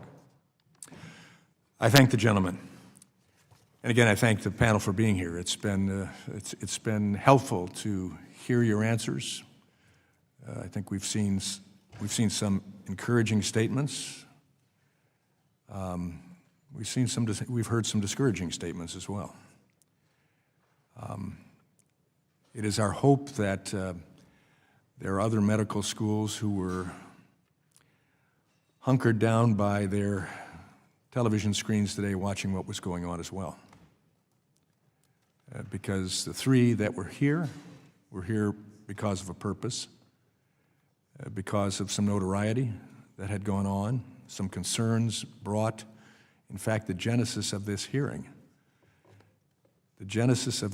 came about from members of our Congressional Doctors Caucus coming to me with significant concerns about what was going on in their own medical schools that they had graduated from. And so that was the primary purpose today. And I think it was an important purpose. I know there's disagreement coming from both one side of the aisle, even the point of this being a useless waste of time. That member was here, though, to ask questions. It's our responsibility as stewards of taxpayer dollars to confront the widespread culture of discrimination and activist ideology that has taken over some of our most elite medical schools. My philosophy of oversight is to ensure that our federal dollars get spent in ways that advance the American project. And that project is a continuing project, never perfect, but moving toward perfection, in ways that prepare students to join the citizenry in their profession, not in ways that discriminate against people based upon the color of their skin, or their sex, or where they come from, their ideology, or any other difference. I would make it very clear that this side of the aisle, the majority, does not fear diversity. We want to promote true diversity. We don't see diversity or inclusion as dirty words, in a full understanding of what they actually mean. That we have an emphasis on unique concerns, medical and otherwise, and we address those, but we do that with full science in the background. As you've heard today, DEI across these schools advanced a dangerous ideology. And we hope that the words that were given today are true, that no longer some of those courses or even faculty in your medical schools. Across our country, prioritizing politics over education has resulted in classes teaching the sort of propaganda we heard about today, indoctrinating students at the expense of preparing future doctors to meet the healthcare needs of our communities. That can't be allowed to persist, and that type of DEI has to be ripped out at the roots. There was a statement made during the course of our questioning today that we cannot reduce the cost of medical education. That's why the Working Families Tax Cut bill was passed and signed into law. One of the key reasons to reduce the cost, the unnecessary cost of education, medical and otherwise, to put the downward pressure. The audacity to say that it can't be reduced is absurd. And that's keeping deserving students out of having a medical education, more than probably anything else. A deserving student will be able to receive additional help if necessary to find that education at any of your schools or any other medical school. And I think that'll be proven. But I tell you what, not only the medical schools that may have been listening today and watching today, I know that there are citizens out there that have great concerns about the cost of higher education, but also the threat that comes from a diversity that is manufactured, that goes away from true diversity, and inclusion that ends up in exclusion of multiple groups in society. The concern about the cost in higher education and in medical education research, when we had opportunities to hear an answer to a question that was asked in a biological way, a scientific way, whether a non-biological woman has had a baby or could have a uterus. Unbelievable that answer was given in an unscientific way. And the mealy-mouthed answer that was given by noted medical professionals. The general public hearing that today says this hearing was valuable because it was absurd that answer could not be given directly. And unscientific information was stood by.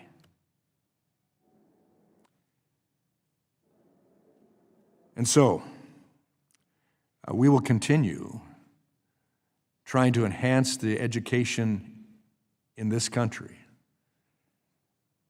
a country that has the ability to have the best medicine in the world without being the most costly as well. On the basis of that and no further evidence to be shared in this committee hearing, the committee stands adjourned.